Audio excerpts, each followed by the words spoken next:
Good evening, good evening, जल्दी जल्दी से आ जाओ।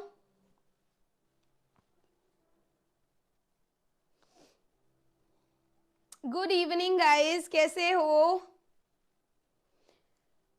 All right, all right. Hi Shubham, दिख गया बेटा आपका मैसेज। दिख गया मेरे को।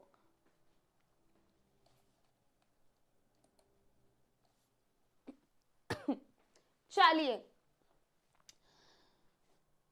All right, so I hope that I am perfectly Audible and visible. जल्दी जल्दी से आ जाइए, क्लास को लाइक एंड शेयर कर दीजिए विद योर फ्रेंड्स ताकि वो लोग भी आ जाएं, ठीक है, एंड फिर हम शुरू कर पाए। बेटा सुप्रिया 10th क्लास की क्लास 8 बजे होगी तो तब हम आपकी प्रॉब्लम डिस्कस करेंगे, ठीक है।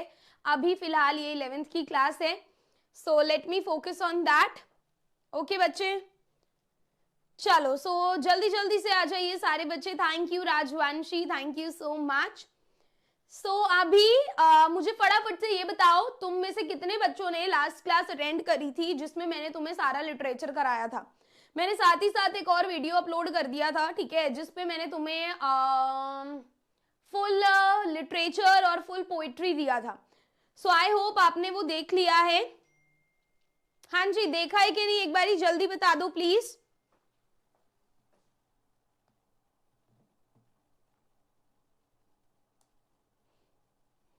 ऑल राइट, मैंने जस्ट मेरा फोन साइलेंट किया ताकि क्लास हमारी डिस्टर्ब ना हो। ठीक है ठीक है ठीक है। सो आज हम लोग राइटिंग और ग्रामर करने वाले हैं फटाफट से, ठीक ठीक है। तो पहले फटाफट से हम लोग राइटिंग सेक्शन से शुरू करेंगे क्योंकि उसमें तुम्हारे 16 नंबर हैं। और नोट मेकिंग, मैं नोट मेकिंग भी इसी में इंक्लूड करके लेकर आई हूं, ठीक है। तो नोट मेकिंग के तुम लोग अपने 8 नंबर जोड़ लो और 16 नंबर जोड़ लो, तो तुम्हारी ज्यादा वेटेज पहले राइटिंग में है, तो इसलिए हम लोग पहले राइटिंग सेक्शन से शुरू करने वाले हैं। Is that clear everyone? इतना समझ में आ गया सबके? एंड ये लास्ट क्लास है हमारी लाइव क्लास 11th की, तो please I need yes ma'am, जल्दी जल्दी, ठीक है। तो पहले हम लोग ये 24 नंबर बटोरते हैं राइटिंग सेक्शन से, फिर हम चलेंगे ये 7 नंबर की तरफ।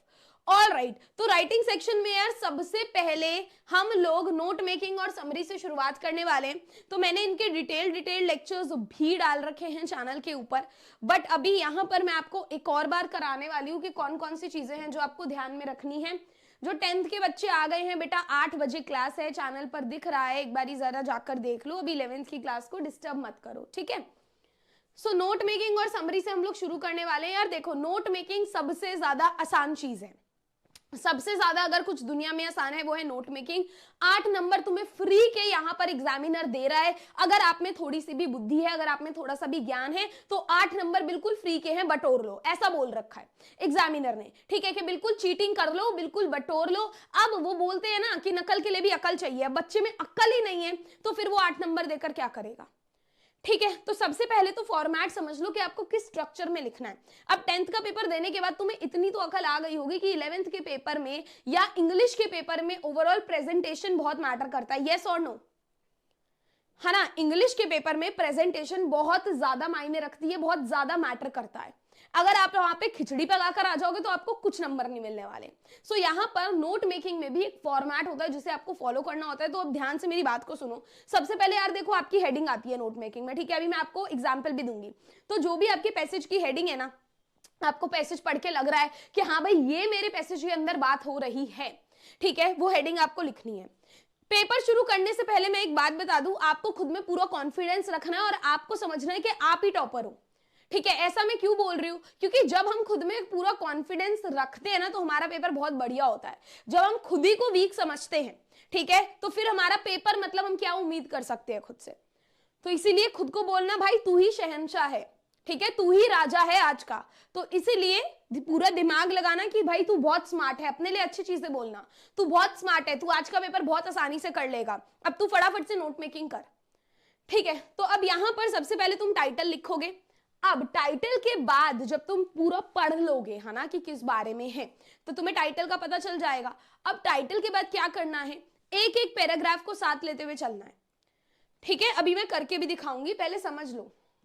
नंबर 1 यहां पर आपकी हेडिंग आती है, पैराग्राफ की हेडिंग, ठीक है, जो भी आपके पैराग्राफ की हेडिंग है ना वो यहाँ पर आती है। मैं टेंसेस का एग्जांपल देती हूँ, मान लो टेंसेस पे नोट मेकिंग कर रहे हैं, ठीक है, तो यहाँ पर मैं नंबर 1 मैंने हेडिंग डाल दी टेंसेस, समझ में आया? या मान लो मैंने ऊपर हेडिंग डाल दी, जो मेरा मेन हेडिंग है ना, जो मेरा मेन हेडिंग है वो मैंने डाल दिया यहाँ पर मान लो टेंसेस, ठीक है, ऐसे मैंने यहाँ पर टाइटल दे दिया टेंसेस। अब मैंने यहाँ पर नंबर 1 डाल दिया अपना प्रेजेंट टेंस, समझ में आया कि जो मेरे पैराग्राफ की हेडिंग होगी वो मुझे डालनी है। अब जब आप सब पॉइंट बनाओगे ना तो याद रखना जो आप यहाँ पे 1 पे लिखोगे उसके नीचे 1.1 बनाना है, जैसे ये बन रखा है तो मैंने यहाँ पे प्रेजेंट टेंस लिखा है तो इसके नीचे मैं 1.1 लिखूंगी, ठीक है। अब इसके नीचे आ जाएगा, हाँ भाई मेरा सिंपल प्रेजेंट आ गया है ना, सिंपल प्रेजेंट मैंने कर दिया, 1.2 कर दो अपना प्रेजेंट कॉन्टिन्यूअस आ गया। मतलब समझ रहे हो ना, जो भी उस पैराग्राफ से रिलेटेड तुम लिखोगे वो तुम्हें ऐसे इस स्ट्रक्चर में लिखना है। अब मान लो फिर से सेकंड पॉइंट लिखना है तो फिर से तुम्हें इस 1 के नीचे लिखना है, जैसे तुम यहां पर देख सकते हो 1 के नीचे 2 है ना, फिर तुम्हें 2.1 2.2 लिखना है तो यहां पर जो तुम अक्षर शुरू करोगे, लेटर शुरू करोगे, उसके नीचे तुम्हें ऐसे लिखना है। अब एक होता है सब पॉइंट, ठीक है, समझने की कोशिश करो, एक होता है सब पॉइंट, तो वो कैसे करना है कि यहां पर 2 के नीचे 3 लिख दिया, 3.1 3.2, अब मान लो 3.2 का ही कुछ और भी लिखना है, जैसे कि मान लो यहाँ पे प्रेजेंट कॉन्टिन्यूअस का ही मुझे कुछ और लिखना है, इसी से रिलेटेड लिखना है, तो मैं क्या करूंगी यहाँ पर डालूंगी 1.2.1 यानी कि ये इसी का पार्ट है और फिर मैं यहाँ पर लिखूंगी, समझ रहे हो? तो इस स्ट्रक्चर में ऐसे ऐसे ऐसे इस स्ट्रक्चर में लिखना है। सो यहाँ पे देखो 3.1 3.2, अब इसी का कुछ पार्ट है तो 3.2.1, इस तरीके से आपको सब हेडिंग डालनी है। तो एक फॉर्मेट अपने दिमाग में रखो। Is that clear everyone? बेटा नाम आपका स्टडी नाउ है, स्टडी आप कर नहीं रहे हो, प्लीज पढ़ लो बेटा, आपका भी टाइम प्रेशियस है और मेरा भी, है ना, प्लीज पढ़ लो। अभी बेटा ऋषि का प्लीज इंग्लिश पढ़ लो, है ना, प्लीज प्लीज पढ़ लो यार, फिर पता है क्या मेरा इंटरेस्ट लूज हो जाता है पढ़ाने में। अगर मुझे दिखता है ना आप पढ़ नहीं रहे, फिर मेरा मन भी नहीं करता पढ़ाने का, सही में मुझे लगता है मैं टाइम वेस्ट कर रही हूं। प्लीज पढ़ लो, ठीक है। हाँ, तो इस फॉर्मेट को अपने ध्यान में रखो। इसी के साथ आपका नोट मेकिंग में बनता है की टू एब्रीविएशंस। ये क्या होता है देखो, नोट यार, नोट्स क्या होते हैं, नोट्स क्या होते हैं ये बताओ। 10th में अगर आपने मुझसे पढ़ाई करी है तो मैंने आपको सब्जेक्ट वर्ब एग्रीमेंट के नोट्स बनवाए थे कि यार शॉर्ट फॉर्म में अपने नोट्स बना लो, यानी कि यार किसी भी डिटेल्ड चीज को हमें छोटा करके लिखना होता है, राइट और रॉन्ग, तो हम उसमें एब्रीविएशंस भी यूज करते हैं। जैसे कि मान लो अगर एजुकेशन है ना, यहाँ पे कहीं एजुकेशन है तो मैंने EDU लिख दिया, बट हाँ अगर EDU एक बार ही लिख दिया तो फिर पूरे में EDU लिखना है उसको। ऐसा नहीं है एक जगह EDU लिख दिया, एक जगह ED लिख दिया, एक जगह पूरा एजुकेशन लिख दिया, ऐसे नहीं करना कि सामने वाला कंफ्यूज हो आपके नोट से। आप ये समझ लो कि आप नोट्स बना रहे हो टीचर को दिखाने के लिए, है ना, तो आप अपने नोट्स कैसे बनाओगे। मान लो मैंने आपको एक चैप्टर दे दिया, SST का चैप्टर दे दिया, भाई इसके नोट्स बना के ला, तो आप अपना बेस्ट दोगे, है ना, आप अपना बेस्ट दोगे, साफ सुथरे नोट्स बनाओगे। अगर आप एक एब्रीविएशन यूज कर रहे हो तो उसे through out the notes use करोगे, तो बिल्कुल वैसे ही आपको यहाँ पे करना है। समझ में आया कि अगर आपने कोई भी यहाँ पर एब्रीविएशंस यूज करे हैं, जो कि आपको करने ही है, कंपल्सरी है कि 4 से 5 तो करने ही है, ठीक है, तो यहाँ पे कोई भी अगर पैसेज में बड़ी स्पेलिंग है उसे छोटा करके लिख दीजिए, ठीक है। एंड आप लोग जो भी छोटा करके लिखेंगे उसको यहां पर आपको लिखना है कि हाँ भाई हमने EDU लिखा और इसका पूरा है एजुकेशन। यहां तक कि इंग्लिश के पेपर में अगर आप ऐसे भी कर रहे हो ना तो इसको भी लिख कर आओगे कि ये है एंड, क्योंकि इंग्लिश के पेपर में ये करना अलाउड नहीं होता, पूरा लिखना होता है AND। समझ में आया? मान लो टेक्नोलॉजी को आपने टेक लिख दिया हर जगह और फुल स्टॉप जरूर डालोगे, इनके नीचे एक डॉट जरूर आती है कि पता चल जाए बंदे को कि ये एब्रीविएटेड है, तो इसे फिर आप पूरा लिख लो, पूरा लिखोगे कि हाँ भाई टेक्नोलॉजी है, और इसे आप एक बॉक्स में बंद करते हो, इस बात को याद रखना। तो पहले आप नोट्स बनाते हो, अब नोट्स के बाद में आप क्या करते हो, की टू एब्रीविएशन बनाते हो। Is that clear? ठीक है, अब ये मैंने एक और अच्छे तरीके से बता दिया है, दोबारा से बता रही हूँ, प्लीज इस फॉर्मेट को अपने दिमाग में रखो भाई कि सबसे पहले हमारी हेडिंग आती है, उसके बाद हम सब हेडिंग लिखते हैं, फिर 1.1 को हम इसके नीचे से लिखेंगे, ध्यान देना 1.1, 1.2, 1.3, अगर 1.3 का भी आपको सब हेडिंग कुछ और भी इसके बारे में बताना है, सब पॉइंट जो कि आपको बताना होता है कंपलसरी, एटलीस्ट 4 तो लिखने ही होते हैं आपको मेन हेडिंग्स, और एटलीस्ट 1 या 2 में तो सब हेडिंग्स दो गई है ना। सो यहाँ पे 1.3.1, 1.3.2 इस तरीके से बनाना है। फिर सेकंड वाला इसके नीचे आएगा, फिर 2.1 इसके नीचे आएगा, तो एक एक पूरा फॉर्मेट आपको फॉलो करना है। Clear everyone? Okay, so I think इतना क्लियर है। अब देखो यहां पर एक पैसेज हमें दे रखा है, मैंने आपको पहले भी प्रैक्टिस कराया, जो बच्चे पहली बार देख रहे हैं कोई बात नहीं। तो एक पैसेज मैंने दे रखा है और इसके ना हमें नोट्स बनाने हैं। तो यहां पर आप लोग ध्यान देना, अगर मैं इसको छोटा करती हूं, ये सबको विजिबल है क्या? एक बारी प्लीज मुझे बताओ, क्या ये सबको विजिबल है? एक तरफ मैंने एक्चुअली नोट्स खोल रखे हैं और एक तरफ मैंने ये पैसेज खोल रखा है।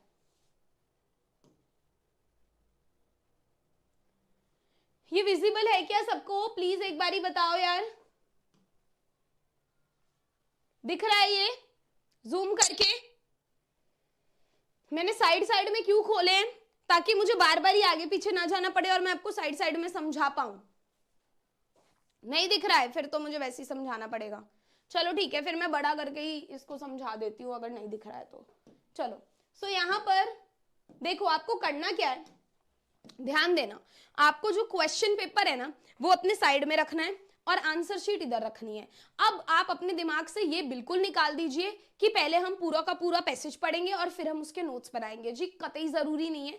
आप क्या करिए, आप बस एक एक पैराग्राफ पढ़ते जाइए और साथ साथ में उसके नोट्स बनाते जाइए।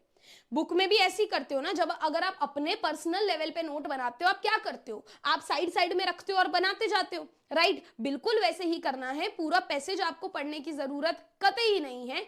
आप साइड में क्वेश्चन पेपर रखो, एक एक पैराग्राफ पढ़ो और नोट बनाते जाओ। फॉर एग्जाम्पल यहाँ पे हमने पढ़ा how does television affect our lifes, it can be very helpful to people. अब हमें पहली लाइन से ही पता चल गया कि ये टेलीविजन के ऊपर है ना। तो हम यहाँ पर हेडिंग दे सकते हैं advantages and disadvantages of television.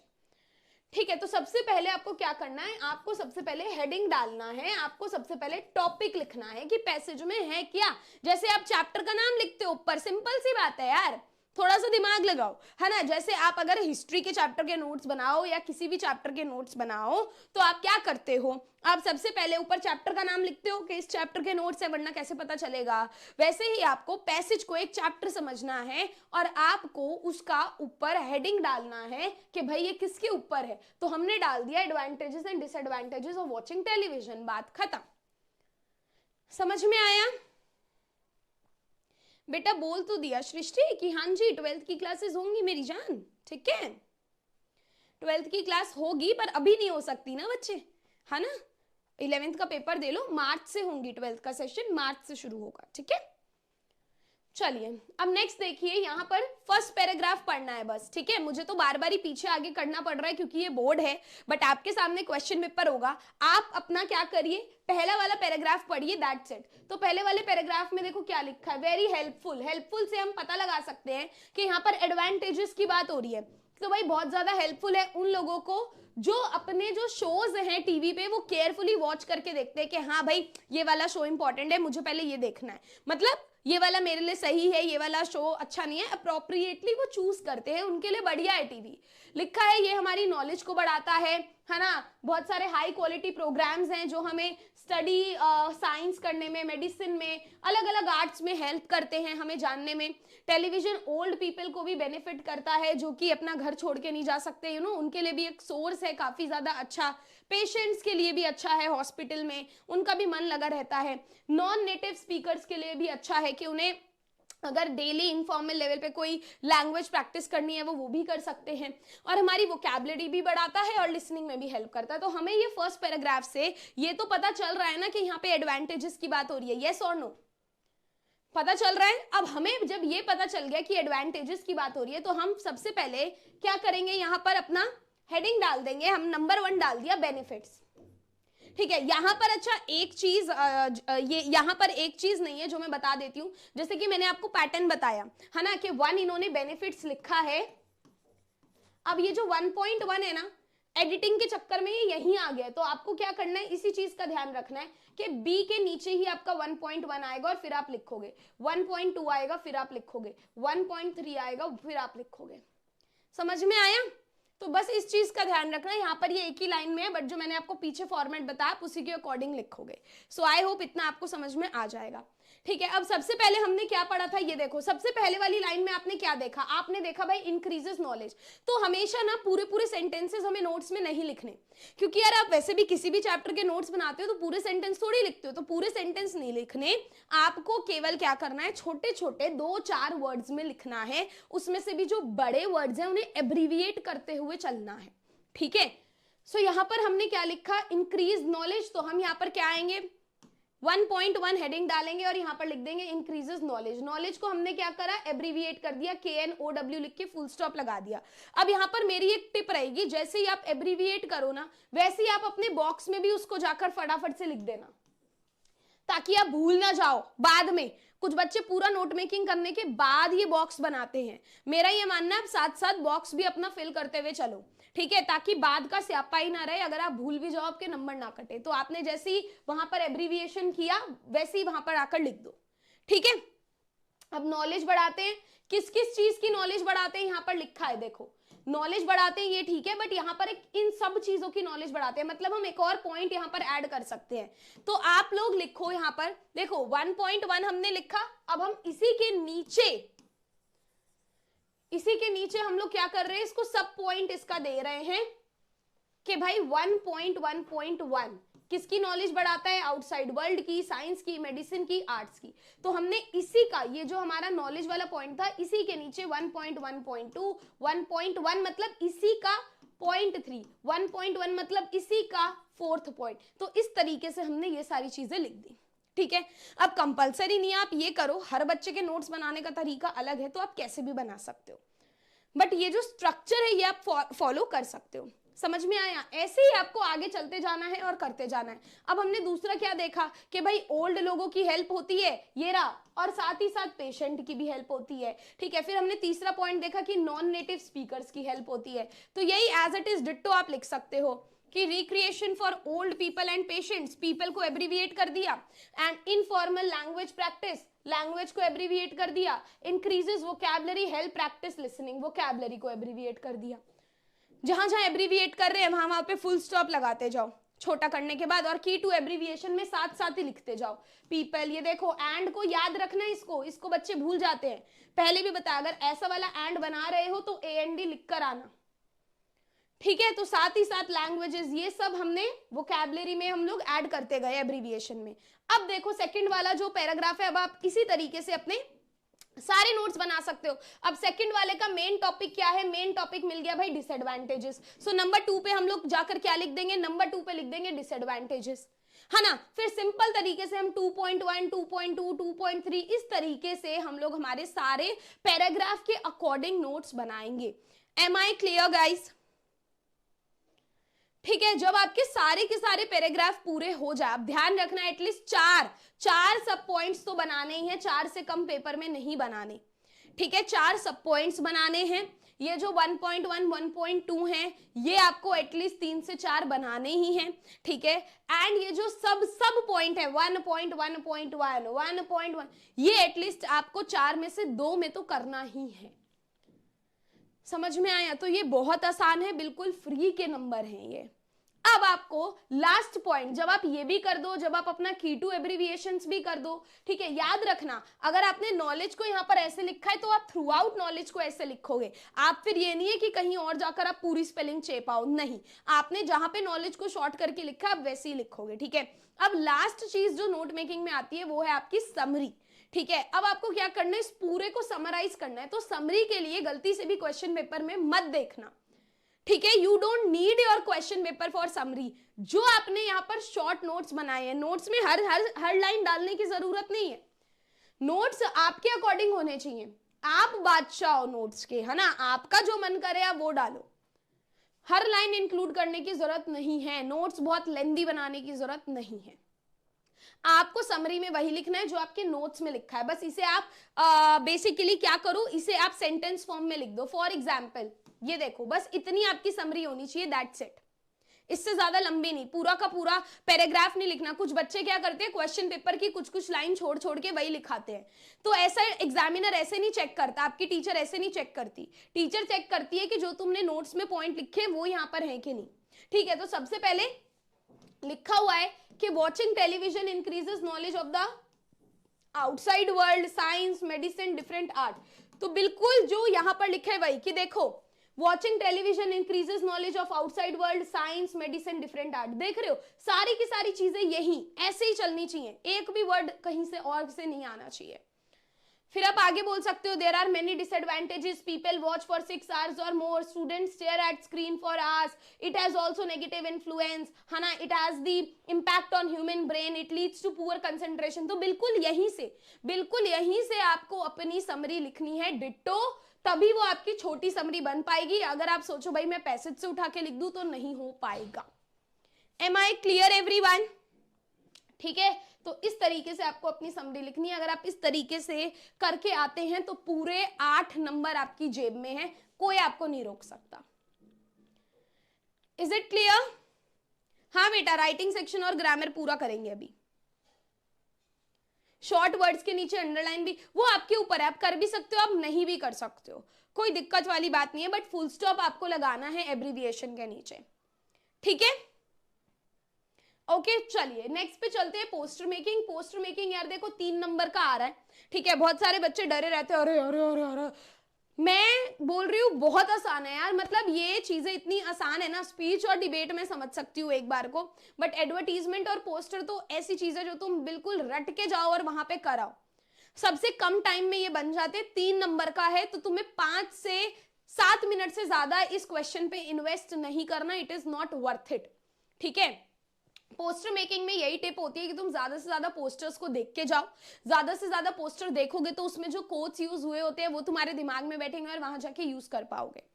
ठीक है, अब इसमें तुम्हें करना क्या होता है यार पोस्टर मेकिंग में, यार ये ना बहुत ही प्रैक्टिकल चीज है। देखो आप गली में निकलते हो, आपको बहुत पोस्टर्स दिखते हैं दीवारों पे, है ना, जो आई कैचिंग होता है वही पढ़ के रुक के पढ़ते हो, तो बिल्कुल सेम चीज आपको करनी है।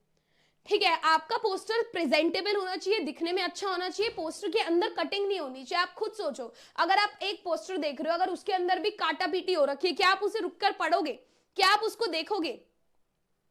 नहीं देखोगे। की टू एब्रीविएशन कितना करना है? मिनिमम 5 तो करना ही है। ठीक है, मिनिमम 5 तो आपको करना ही है।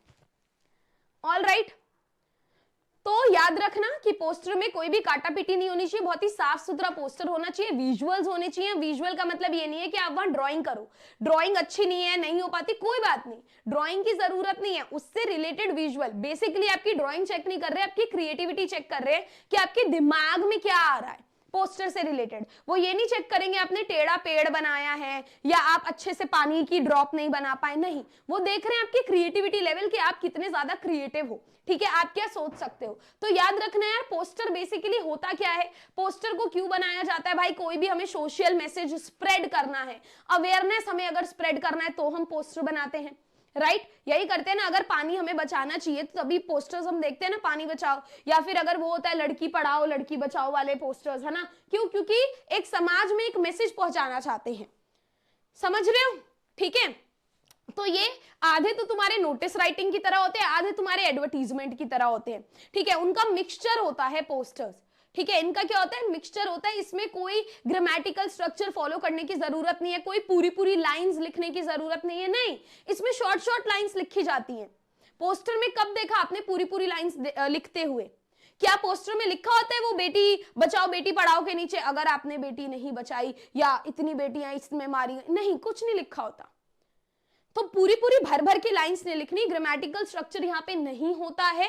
ठीक है, विजुअल अपील पे बहुत ज्यादा एम्फोसिस यानी कि जोर दिया जाता है कि विजुअली देखने में आपका पोस्टर कितना ज्यादा अच्छा है, इस पे बहुत ज्यादा फोकस किया जाता है। तो आपके पोस्टर के पास क्या क्या होना चाहिए अच्छे पूरे 3 नंबर लाने के लिए? आपके पोस्टर पे एक अच्छा टाइटल होना चाहिए, 2-4 स्लोगन होने चाहिए और विजुअल जरूर ऐड करके आना। मैं दोबारा बता रही हूँ, जरूरी नहीं है कि आपकी ड्राइंग बढ़िया हो, बट उससे रिलेटेड कोई विजुअल जरूर बना देना, चाहे जैसा भी बनाओ। ठीक है, समझ में आया?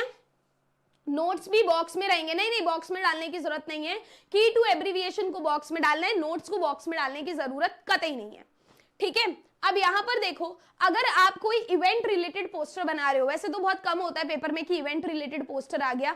इवेंट रिलेटेड मतलब मानो मेरी कोई दुकान खुल रही है ना, मैं 50% का ऑफ दे रही हूँ और उससे रिलेटेड मैंने पोस्टर छपवा दिए, तो ये एक इवेंट है कि भाई हाँ इस डेट को मेरी ये दुकान का इनॉग्रेशन है, फर्स्ट डे अगर आप आते हो 50% ऑफ है। अगर आप ऐसा कोई पोस्टर बना रहे हैं तो देखो date, time, venue, occasion, purpose clearly लिखना कि किस डेट को है, वेन्यू मतलब कहां पर है, वरना कैसे आएंगे, थोड़ा दिमाग लगा लेना कि अगर कोई भी आपको बुलाता है आपके दिमाग में क्या आता है, भाई कब आना है, किस टाइम पर आना है, किस जगह पर आना है, क्या ओकेजन है, क्या पर्पस है, राइट। तो ये 5 चीजें आपको जरूर जरूर जरूर यहां पर मेंशन करनी है। आप कितने भी क्रिएटिव हो सकते हो अपने पोस्टर में, चाहे आप कैपिटल लेटर का जहां पर यूज करना है कर लो, कोई वो नहीं है, जहां पर बोल्ड करना है कर लो, जहां पर स्मॉल करना है कर लो, कहीं सर्कल बनाना है बना लो, है ना, कुछ भी करना है कर लो।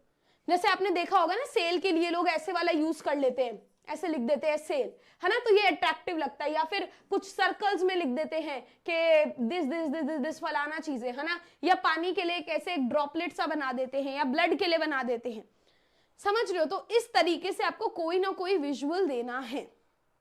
Is that clear everyone? समझ में आया? ठीक है, अब आगे देखते हैं। देखो, अगर आप कोई इवेंट रिलेटेड कर रहे हो तो मैं दोबारा से बता रही हूं कि अगर इवेंट है कोई तो कैसे होना चाहिए। सबसे पहले आएगा इशूइंग अथॉरिटी का नाम, कि कौन इशू कर रहा है, ठीक है। उसके बाद आएगी आपकी टैगलाइन। टैगलाइन मतलब कोई आप स्लोगन दे दो अपना, है ना, कोई कैची सी लाइन दे दो। उसके बाद आप नेम ऑफ द इवेंट बताओगे, कोई वर्कशॉप है, कोई एग्जीबिशन है, क्या है, ठीक है। अब आप कोई कुछ भी बना सकते हो, ऐसे करके स्पेशल अट्रैक्शन बना दो, है ना, या फिर आप ऐसे करके कुछ पॉइंटर्स में लिख दो, कुछ भी आप अपनी क्रिएटिविटी लेवल के अकॉर्डिंग बना सकते हो। अभी मैं आपको थोड़े से पोस्टर्स भी दिखाऊंगी। क्या होता है ना, हम जैसे देख लेते हैं तो हमारे दिमाग में बैठ जाता है, तो अभी हम लोग पोस्टर्स को देखेंगे तो हमारे दिमाग में बैठ जाएगा, और इसके बाद मैं अभी ग्रामर की भी प्रैक्टिस कराने वाली हूँ, ठीक है। ओके बेटा, अगर रिया शर्मा आपकी टीचर ने बोला है तो आप डाल दो, ठीक है। जनरल लेवल पे अगर आप फॉर्मेट देखोगे तो नहीं डाला जाता है, बट अगर आपकी टीचर को, क्योंकि आपकी पेपर चेक करना है, and if she wants it in a box तो डाल दो, ओके। अब यहां पर आगे क्या होगा, जब आप ये सब कर दो उसके बाद आपको साइड में बताना है डेट, टाइम और वेन्यू, कि डेट क्या है ना, इवेंट का टाइम क्या है, और वेन्यू क्या है, किस जगह है। अगर कोई एंट्री फीस है तो वो बता दो, नहीं है तो कोई बात नहीं, या अगर क्वेश्चन में कोई और रेलेवेंट इंफॉर्मेशन दी है तो वो बता दो, और नीचे कॉन्टैक्ट इंफॉर्मेशन। तो ये फॉर्मेट प्लीज अपने दिमाग में बिठा लो। अगर कोई इवेंट रिलेटेड पोस्टर आता है तो, ठीक है, अगर कोई इवेंट रिलेटेड पोस्टर आता है तो, नहीं आता तो कोई दिक्कत वाली बात नहीं है। अब यहां पर कुछ इंपॉर्टेंट चीजें हैं जो आपको ध्यान रखनी है। 50 वर्ड से ज्यादा का नहीं होना चाहिए, ठीक है। ऐसा नहीं है कि पूरे टाइम आप पेपर में पोस्टर ही पोस्टर बनाए जा रहे हो, तो ऐसा आपको कतई ही नहीं करना, ठीक है। नेक्स्ट, बॉक्स में होना चाहिए आपका पोस्टर। ग्रामेटिकल एक्यूरेसी के लिए, अगर आप वैसे तो ग्रामर का वहां पे बड़े बड़े सेंटेंसेस की कोई जरूरत नहीं है, अगर आप फिर भी लिख रहे हो तो प्लीज चेक कर लेना कि बिल्कुल ही फुद्दू ग्रामर ना हो, स्पेलिंग गलत ना हो, ठीक है। और बेसिकली कोशिश करिए एक ही पेज में फिट हो जाए। कभी भी आप उसे अनशार्पेंड पेंसिल से ना करें, बिल्कुल शार्प पेंसिल होनी चाहिए। जो भी आप ड्राइंग्स वगैरह बनाएं, जो भी इंपॉर्टेंट इंफॉर्मेशन है उसे अंडरलाइन करें। पोस्टर में कोई भी शॉर्ट फॉर्म का इस्तेमाल ना करें नोट मेकिंग की तरह, दैट इज नॉट एक्सेप्टेबल। तो शॉर्ट फॉर्म या स्लैंग्स का इस्तेमाल बिल्कुल भी आप लोग ना करें, यही आपको यहाँ पे सजेस्ट किया गया। अब हम लोग कुछ पोस्टर्स देख लेते हैं जिससे आपको एक फेयर आइडिया दिमाग में बैठ जाए, क्योंकि आप जितने ज्यादा पोस्टर देखकर जाओगे उतना बेटर आप वहां पर बना पाओगे, है ना। राइटिंग सेक्शन के लिए 10th में भी यही बोला था, 11th में भी यही बोला था कि राइटिंग सेक्शन में जितना आप एग्जाम्पल्स देखोगे उतना बेटर आप परफॉर्म करोगे, ठीक है। कलर यूज कर, अगर आपके पास टाइम है आप कर लो, है ना, अगर आपके पास टाइम है वहां पे कलर्स करने का और ये करने का तो कर लो, वरना इतना कोई टाइम इन्वेस्ट करने की जरूरत है नहीं। इसमें 3 नंबर का है, आप नीट एंड क्लीन अप्रोप्रिएट भी बनाया होगा तो आपको पूरे नंबर मिल जाएंगे, ठीक है। अब यहाँ पे देखो सबसे पहले लिखा है कि आप डायरेक्टर हो नेशनल एग्रीकल्चर ऑर्गेनाइजेशन के, आपको क्या करना है, राजस्थान के लोगों को अवेयर करना है पानी के लिए। आपको पता है वहां पानी की कमी रहती है ना, कि आप पानी को कंजर्व करो और कैसे कर सकते हो ये आपको बताना है, उन्हें थोड़े से राय देनी है। तो सबसे पहले क्या करा, यहां पर बड़ा बड़ा सा टाइटल दे दो बोल्ड में, कैपिटल में, सेव वाटर सेव लाइफ। अब ये देखो कितना आसान है, इसमें कोई ऐसा नहीं है कि बहुत ही तुर्रम खां चीज है ये। सेव वाटर सेव लाइफ, कितना सिंपल सा ये हमारा एक स्लोगन है, इसे याद कर लो, है ना, इसे याद कर लो। ऐसी सिंपल सिंपल चीजें लिखनी है, स्मार्ट होना है, smart. Save water save life. फिर आगे हमने क्या करा, टाइटल के बाद एक कैची सा स्लोगन लिख दो, water is the essence of life. ठीक है, और जरूरी नहीं है कि इसी फॉर्मेट में लिखना है, जो आपके दिमाग में आए वहां पर वो लिखो, बट आपका पोस्टर नीट एंड क्लीन होना चाहिए। ठीक है, सो स्लोगन लिख दिया, पहले टाइटल लिख दिया, फिर स्लोगन लिख दिया कि water is the essence of life, essence of life. फिर हमने एक विजुअल बना दिया, तो देख लो पानी की ड्रॉप बना दी, ज्यादा कुछ नहीं बनाया, पानी की ड्रॉप बना दी, ये तो कोई भी बना सकता है, राइट। उसके बाद हमने क्या करा, बता दिया water level going low dangerously year by year. ठीक है, एक लाइन लिख दी हमने, अब इसकी जगह आप कुछ भी लिख सकते हो। अप्लाई, यहां पर हमने मेथड बता दिए, अप्लाई रेन वाटर हार्वेस्टिंग, के जो रेन वाटर है उसको अब सेव करना आप शुरू करिए। यहां पर हमने पॉइंटर्स बना दिए, तो आप इस तरीके के ना पॉइंटर्स बना सकते हो, या आप स्टार बना सकते हो, ठीक है, कुछ भी आप बना सकते हो, या इसको आप एक बॉक्स में बंद कर सकते हो, जो भी आपका दिमाग वहां पे क्रिएटिव लेवल पे जो भी मांगे। ठीक है, समझ में आया कि don't let rain water run waste, preserve it in tanks and pond, save this gift of nature for coming generation. ये तो ऐसी चीजें हैं जो हम दिन पे दिन सुनते रहते हैं, पढ़ते रहते हैं, है ना, न्यूज में सुनते हैं, टीचर्स से सुनते हैं। तो ज्यादा कुछ हाई फाई इंग्लिश नहीं लिखी, बेसिक 2-3 चीजें जो दिमाग में आई वो लिख दी हमने, और हमने लास्ट में लिख दिया इशूड बाय नेशनल, जो ऊपर ही लिखा था, national agricultural organisation Jaipur. Is this clear guys, समझ में आया? ठीक है, अगर आप आगे और देखोगे, जैसे ये देखो क्रैकर फ्री दिवाली पे अगर आपको बनाना है, तो फिर से हमने सबसे पहले यहाँ पर टॉपिक डाल दिया cracker free Diwali, safe and happy Diwali. यहाँ पर हमने एक विजुअल बना दिया, अब इसकी जगह आप कोई भी विजुअल बना सकते हो ना, एक दिया भी बना सकते हो, उस पर टिक कर सकते हो, और एक क्रैकर सा बना के, ऐसे अनार सा बना के, ट्राइंगल सा बना के उस पर रॉन्ग कर सकते हो, राइट। तो छोटी छोटी चीजें आप लोग कर सकते हो। ठीक है, यहाँ पे हमने बेनिफिट्स बता दिए क्रैकर फ्री दिवाली के, no air sound pollution, zero risk of burn, cost effective, ensures a safe environment. Simple, simple से सिंपल बनाकर आओ, बिल्कुल भी नंबर नहीं कटेंगे। ऐसे ही अगर बुक्स पे आ रहा है ना, ऐसे ही अगर बुक्स पे आ रहा है, सो यहां पर आप क्या लिखोगे, सबसे पहले टाइटल दे दिया books are best friends. 10th में एन फ्रैंक वाला चैप्टर पढ़ा था ना, उससे लाइंस उठा लो। बस यहीं पे ये बात है कि आप कितना क्रिएटिव होने के लिए तैयार हो, आपने कितने एग्जाम्पल्स। अब इसे पढ़ने में कितना टाइम लग रहा है, 2-2 मिनट, 2-2 मिनट ही लग रहा है ना। तो अगर आप दिन में 5 से 7 पोस्टर्स भी देख लेते हो, तो यार बहुत आइडिया कलेक्ट हो जाएंगे दिमाग में पेपर में लिखकर आने के लिए। ठीक है बेटा, क्या 3 मार्क्स के क्वेश्चन में कितना डिफिकल्ट क्वेश्चन आ जाएगा? पोस्टर मेकिंग तो पोस्टर मेकिंग ही है ना, जनरल चीजों पे ही पोस्टर बनाने आएगा, ऐसा तो बनाने नहीं आएगा कि मेरे घर पर लड़ाई हो रही है इसके बारे में सबको पोस्टर में बताओ, ऐसा तो नहीं आएगा। कोई ऐसा ही टॉपिक आएगा बेटा जिसपे सबको पता हो, जिसमें सबके दिमाग में कुछ ना कुछ थॉट्स हो। यही चीजें रखकर स्कूल वाले क्या करते हैं, बनाकर देते हैं। ऊपर से स्कूल वाले अपने से भी थोड़ा आसान पेपर बनाकर देते हैं कि 11th का रिजल्ट बच्चों का अच्छा है। ठीक है, क्लियर?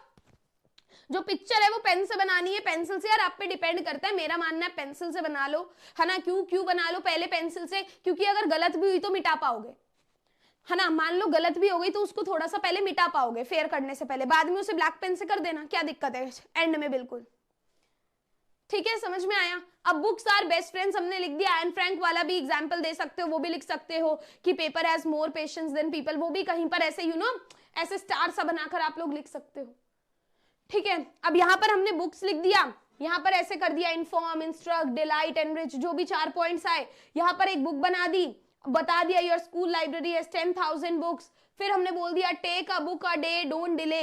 यहां पर हमने ये जो शेप्स है ना, ये देख लो, ऐसे डायमंड शेप बनाकर आ सकते हो, make reading your regular habit, circle बना सकते हो, स्क्वायर बना सकते हो, स्टार्स बना सकते हो, ठीक है, रीड बेस्ट, अंडरलाइन कर सकते हो, स्पीक बेस्ट, थिंक बेस्ट। तो देख रहे हो कोई भी चीज कहीं पर भी है बट एक साफ सुथरा पोस्टर है। यहां पर बोल दिया व्हेन यू आर ग्लूमी और lonely your best friend is a book, don't जज a book by its cover. यहाँ पे थोड़े से जो हम बचपन से कोट्स पढ़ते आए हुए हैं वो लिख दिया हमने, reading makes a ready man. तो ये तो आप लोग याद ही कर सकते हो।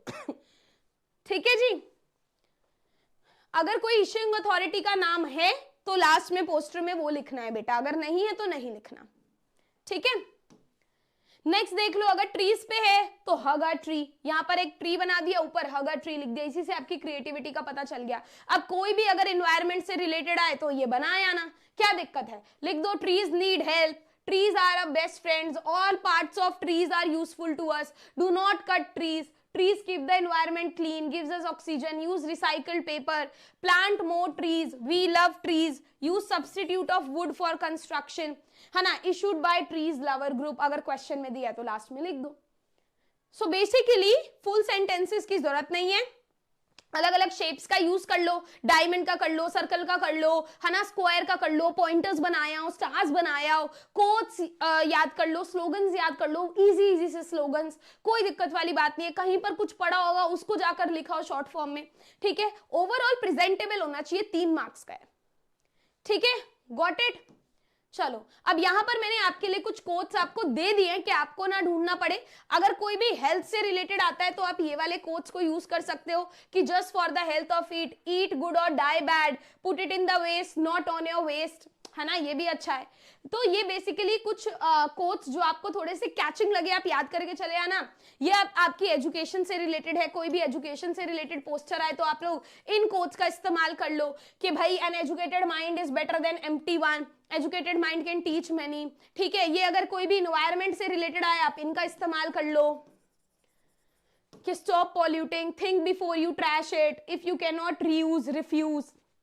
इस तरीके से मैंने आप ही को लिखकर ही दे दिए हैं। अगर कोई एम्पावरमेंट से रिलेटेड आए, लड़कियों से रिलेटेड आए, शिक्षा से रिलेटेड आए, आप लोग इनका इस्तेमाल कर सकते हो।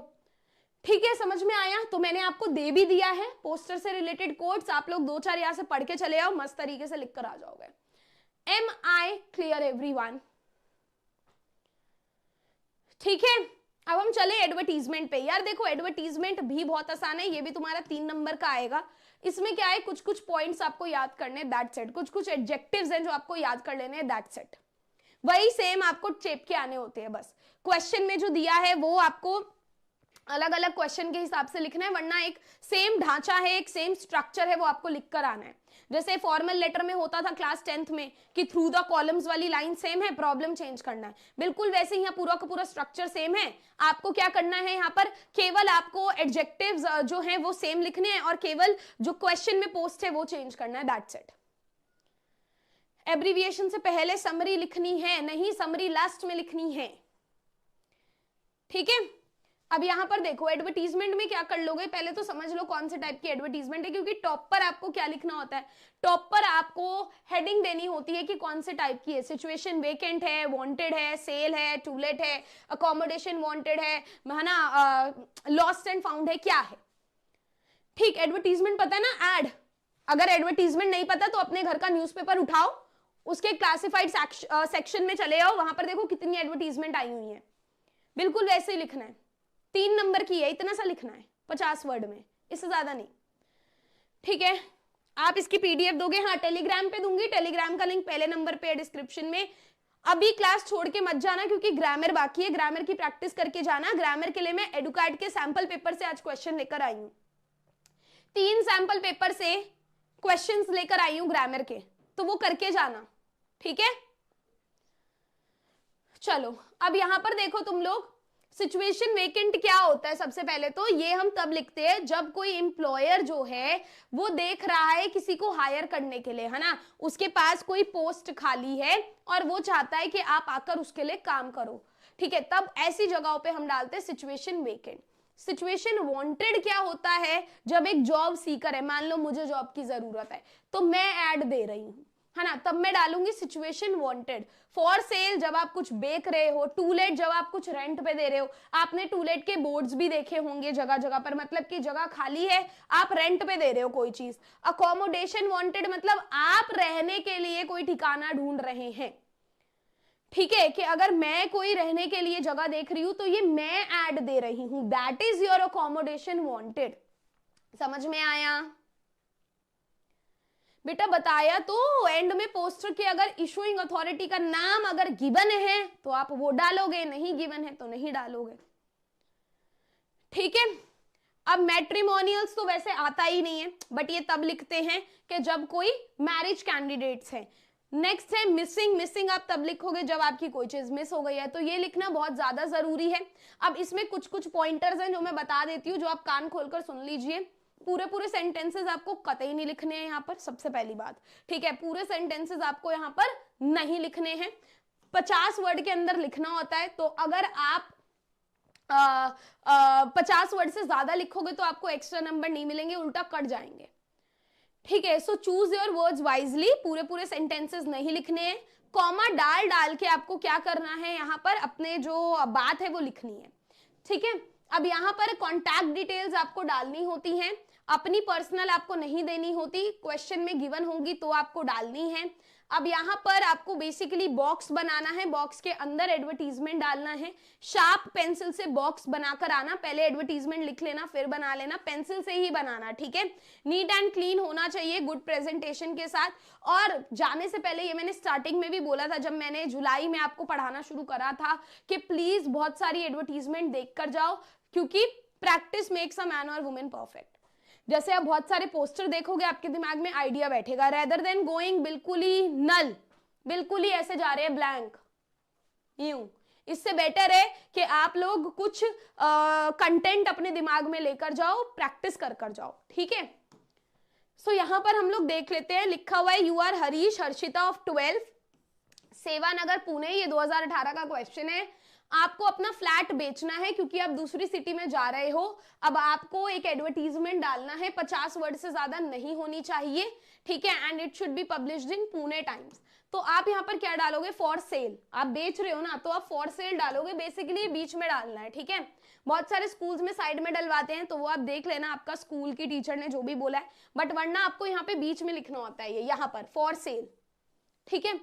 अब आप ना ये फॉर्मेट याद ही कर लो, आप ये फॉर्मेट याद ही कर लो, क्वेश्चन के अकॉर्डिंग 2-4 चीजें बदल देना, वरना डिट्टो चेप आना, ठीक है। तो अब आप ये देख लो, अगर आप अपना घर बेचोगे तो आप क्या क्या लिखोगे उसमें। सबसे पहले तो एड्रेस लिखोगे, है ना। तो यहाँ पर भाई फ्लैट नंबर 12 सेवानगर पुणे। अब यहाँ पर ध्यान देना बेटा, पुणे की बात हो रही है, ये देखो पुणे की बात हो रही है ना। तो आप जयपुर का एड्रेस नहीं डाल सकते, अपना दिल्ली का नहीं डाल सकते, भाई पुणे में बेच रहे हो आप, ठीक है। तो यहाँ पर एड्रेस दे रखा है 12 सेवानगर, वही आप एड्रेस उठाकर डाल दोगे। अब उसमें और कोई इंफॉर्मेशन दी है, कौन सा फ्लोर है, क्या है, फलाना है, नहीं दी। तो आप क्या करोगे, क्या करना है, अपने से लिखना है, ठीक है। अपने घर के अकॉर्डिंग लिख देना है। समझ में भी आ रहा है या मैं ऐसी बोले जा रही हूं?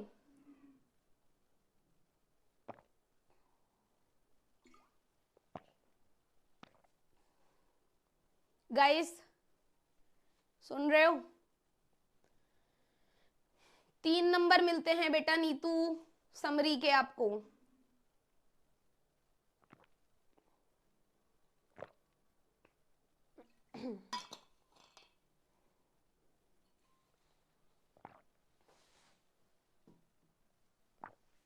ठीक है। सो यहां पर आप लोग अपना घर समझ लो, है ना। अब सबसे पहले ये रट लो, सबसे पहले फ्लोर डालना है, ग्राउंड फ्लोर नंबर 1। अब भाई ठीक है, आप सोचो ठीक है भाई फ्लोर में अंदर घुस गए, अब बेडरूम बता दो भाई, 2 बेडरूम है। अगर क्वेश्चन में स्पेसिफिकली मेंशन नहीं है कि कितने बेडरूम का, आप जितने मर्जी बेडरूम बोल दो, भाई 3 बेडरूम है, अमीर बन जाओ, भाई 4 बेडरूम है, ठीक है। So ground floor with 2 bedrooms having attached bathroom, car parking available, park facing, best location, friendly neighbours. देख रहे हो, पूरे पूरे सेंटेंस नहीं लिखने, कॉमा डाल डाल के हमें ये चीजें लिखनी है। अब इन्हें आप याद ही कर लो, best location, friendly neighbours, car parking available, है ना, वाटर इलेक्ट्रिसिटी फ्री, ऐसे कुछ करके और अपनी ये सारी बातें उठाकर कोई भी फॉर सेल आए लिख दो, ठीक है, 24 hours power and water supply, low maintenance charges, reasonable price. इतना लिखने के बाद फॉर फर्दर डिटेल्स लास्ट में अपना कॉन्टैक्ट इंफॉर्मेशन देना जरूरी है, ये आपको क्वेश्चन में दिया होगा। सो फॉर फर्दर डिटेल्स आप भाई यहाँ पर नाम आपको क्या दिया था, हरीश हर्षिता, नाम नहीं दिया तो आप कोई भी फलाना नाम यूज कर लो, बट नाम दिया है तो यहीं का नाम यूज करेंगे। तो भाई यहाँ पर हरीश हर्षिता और नंबर लिख दो, नंबर अपना नहीं लिख कर आना, 1 2 3 4 5 6 डाल दो या ऐसे करके लिखो, ठीक है, अपना नंबर मत डाल के आना। तो इस तरीके से आपको लिखना है फॉर सेल। अब अगर वहां पर आता है, मान लीजिए कि भाई सिचुएशन वेकेंट वाला यहाँ पर अगर हिसाब है ना, कि आप किसी को हायर करना चाहते हो, आपको भाई रिसेप्शनिस्ट चाहिए, तो आपको बेटा उसकी पर्सनालिटी जैसा लिखना होगा। अगर मान लो मेरे को कल को मान लो चैनल पर मैथ्स का टीचर चाहिए, है ना, तो क्या मैं ये लिख सकती हूँ कि ही शुड बी ब्यूटीफुल, ओ शी शुड बी ब्यूटीफुल, या he should be very handsome? भाई उसका क्या लेना देना, उसको तो पढ़ाना है ना। कोई मॉडलिंग का कंपटीशन थोड़ी है कि मेरे को उसकी शक्ल देखनी है, समझ रहे हो? कहने का क्या मतलब है कि जो जॉब रोल है उसके अकॉर्डिंग ये चीजें लिखनी है। तो मैं क्या लिखूंगी कि भाई प्रॉपर एजुकेशन होनी चाहिए उसकी मैथ्स में, है ना, अच्छा एक्सपीरियंस होना चाहिए उसको, ठीक है, बच्चों के साथ फ्रेंडली होना चाहिए उसको, बच्चों की प्रॉब्लम समझने वाला होना चाहिए, एम्पैथेटिक होना चाहिए कि बच्चे कनेक्ट कर पाए, यही सब लिखूंगी ना क्वालिटीज अगर मैं किसी को हायर कर रही हूं तो। यस, तो यहां पर आपको भी क्या करना है, अकॉर्डिंग टू द रोल। अब मान लो रिसेप्शनिस्ट है, अब रिसेप्शनिस्ट में क्या क्वालिटी होनी चाहिए भाई, बात करना आना चाहिए।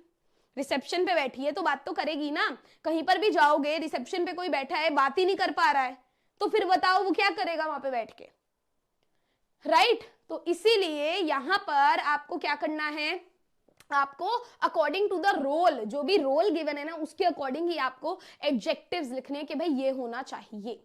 ठीक है, समझ में आया कि क्वालिफिकेशन होना चाहिए, एक्सपीरियंस होना चाहिए। अब देखो भाई, अगर हम लोग सबसे पहले लिखेंगे सिचुएशन वेकेंट, ठीक है, यहां बीच में लिखना है।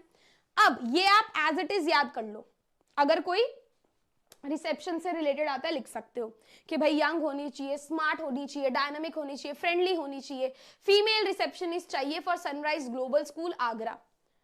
अब आप उसमें क्या क्या पर्क दे सकते हो, किसी को हायर कर रहे हो तो आप क्या क्या बता सकते हो कि भाई देख तेरी अट्रैक्टिव सैलरी है, बेनिफिट्स भी हैं, हेल्दी वर्क एनवायरनमेंट है जो कि कहीं नहीं होता बट यहां पर है। अब फ्रेश ग्रेजुएट्स चाहिए, अब आपकी क्या रिक्वायरमेंट है, आपको क्या एजुकेशन होनी चाहिए उसकी, तो आप बोल दो कि भाई ग्रेजुएट हो, फ्रेश ग्रेजुएट हो, ऑनर्स हो या इक्विवेलेंट डिग्री हो इन इंग्लिश, इंग्लिश में डिग्री चाहिए इन्हें, विद गुड कम्युनिकेशन स्किल्स, ठीक है। Can apply by sending their CV and resume till March 30। तो यहां पर डेडलाइन देना जरूरी है कि कब तक। अब मान लो अगर मैं आप लोगों से बोल रही हूँ कि भाई मैं ऐसे ऐसे एक इंटर्नशिप निकाल रही हूँ और मेरे को 11th के बच्चे दे सकते हैं, है ना, और 12 तारीख तक दे सकते हैं, तो ये सब तो लिखोगे ना, राइट? तो यहां पर आपको लिखना है कि भाई till March 30 on the below mentioned ID. कोई भी अगर फॉर्मल चीज है तो ईमेल आईडी दोगे, ठीक है, फॉर्मल चीज है तो ईमेल आईडी दोगे abc123@gmail.com और फॉर क्वेरीज कॉन्टैक्ट दिस। तो इस तरीके से आपको कोई भी एडवर्टीजमेंट को लिखना है, जितने ज्यादा आप एडवर्टीजमेंट रीड करके जाओगे उतना बेटर आप एग्जाम में लिख पाओगे। तो एटलीस्ट एक एक तो जैसे फॉर सेल का पढ़ लिया, सिचुएशन वेकेंट का पढ़ लिया, है ना, तो एक एक तो जैसे एक टूलेट का पढ़ लेना, तो एक एक तो आप पढ़ के ही जाना ताकि आपके दिमाग में बैठा रहे, ठीक है। तो ये सिचुएशन वांटेड भी है, मैं टेलीग्राम पर दे दूंगी तो तुम लोग एक बार ही पढ़ लेना। टूलेट भी मैंने यहाँ पर डाल दिया, ये भी तुम लोग एक बार ही पढ़ लेना कि अगर टूलेट से रिलेटेड आए, रेंट पे अगर तुम्हें कुछ देना आए तो तुम्हें किस हिसाब से लिखना है वो तुम सारी चीजें देख लेना कि भाई प्रॉपर्टी डिटेल होनी चाहिए, फैसिलिटी होनी चाहिए, कॉन्टैक्ट डिटेल होनी चाहिए, ठीक है। तो ये जब तुम एक बारी पढ़ लोगे तुम्हें एक बारी आइडिया लग जाएगा। तो दो मैंने एक्सप्लेन कर दिए, ये मैं तुम्हें टेलीग्राम पर भी दे दूंगी तो तुम लोग एक बारी रीड कर लेना, ठीक है। अभी तक जितना पढ़ाया क्लियर है?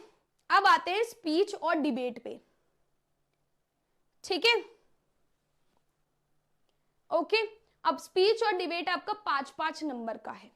स्पीच और डिबेट में फॉर्मेट याद रखना कोई इतना हैवी टास्क नहीं है, ठीक है। मेन है कि आप कितना अच्छा लिखकर आ पाते हो, अब उसमें मैटर करते हैं आपके थॉट्स, आपका दिमाग। अभी तक आप जितना भी पढ़ रहे थे वो आप घर से भी पढ़कर जा सकते हो, वहां लिखकर आ सकते हो। बट स्पीच और debate is like an article, है ना, कि आर्टिकल या लेटर में क्या होता है, सारा अपने दिमाग से लिखकर आना होता है, बिल्कुल यहां पर भी ऐसा ही है।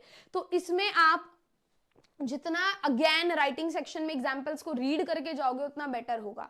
अगर आपके पेपर में अभी टाइम है तो आप लोग रूटीन बना लो कि भाई दिन में एटलीस्ट मुझे 2 से 3 राइटिंग के जो एग्जाम्पल्स है वो पढ़ने हैं, क्योंकि जितना आप रीड करोगे उतना आपके दिमाग में बैठेगा। ठीक है, समझ में आया? सो यहाँ पर स्पीच राइटिंग में सबसे पहले देख लेते हैं।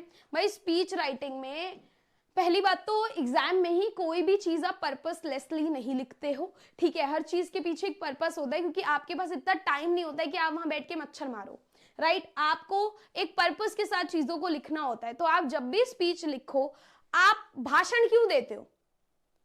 आप स्पीच क्यों देते हो? लोगों को पर्सुएड करने के लिए, यानी कि लोगों को कन्विंस करने के लिए कि जो आप बोल रहे हो लोग उसमें बिलीव करें, राइट? तो जब आप स्पीच लिख रहे हो तो आपको इतने स्ट्रॉन्ग पॉइंट वहां पे डालने हैं कि लोग आपको बिलीव करें।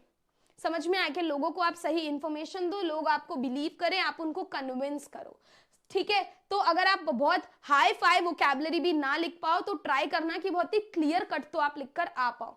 तो यहां पर मैं आपको कुछ एज इट इज लाइन दे देती हूँ जो आप लिख कर आ सकते हो, और कुछ बता देती हूँ कि किस फॉर्मेट में आप लोग लिख कर आ सकते हो, ठीक है?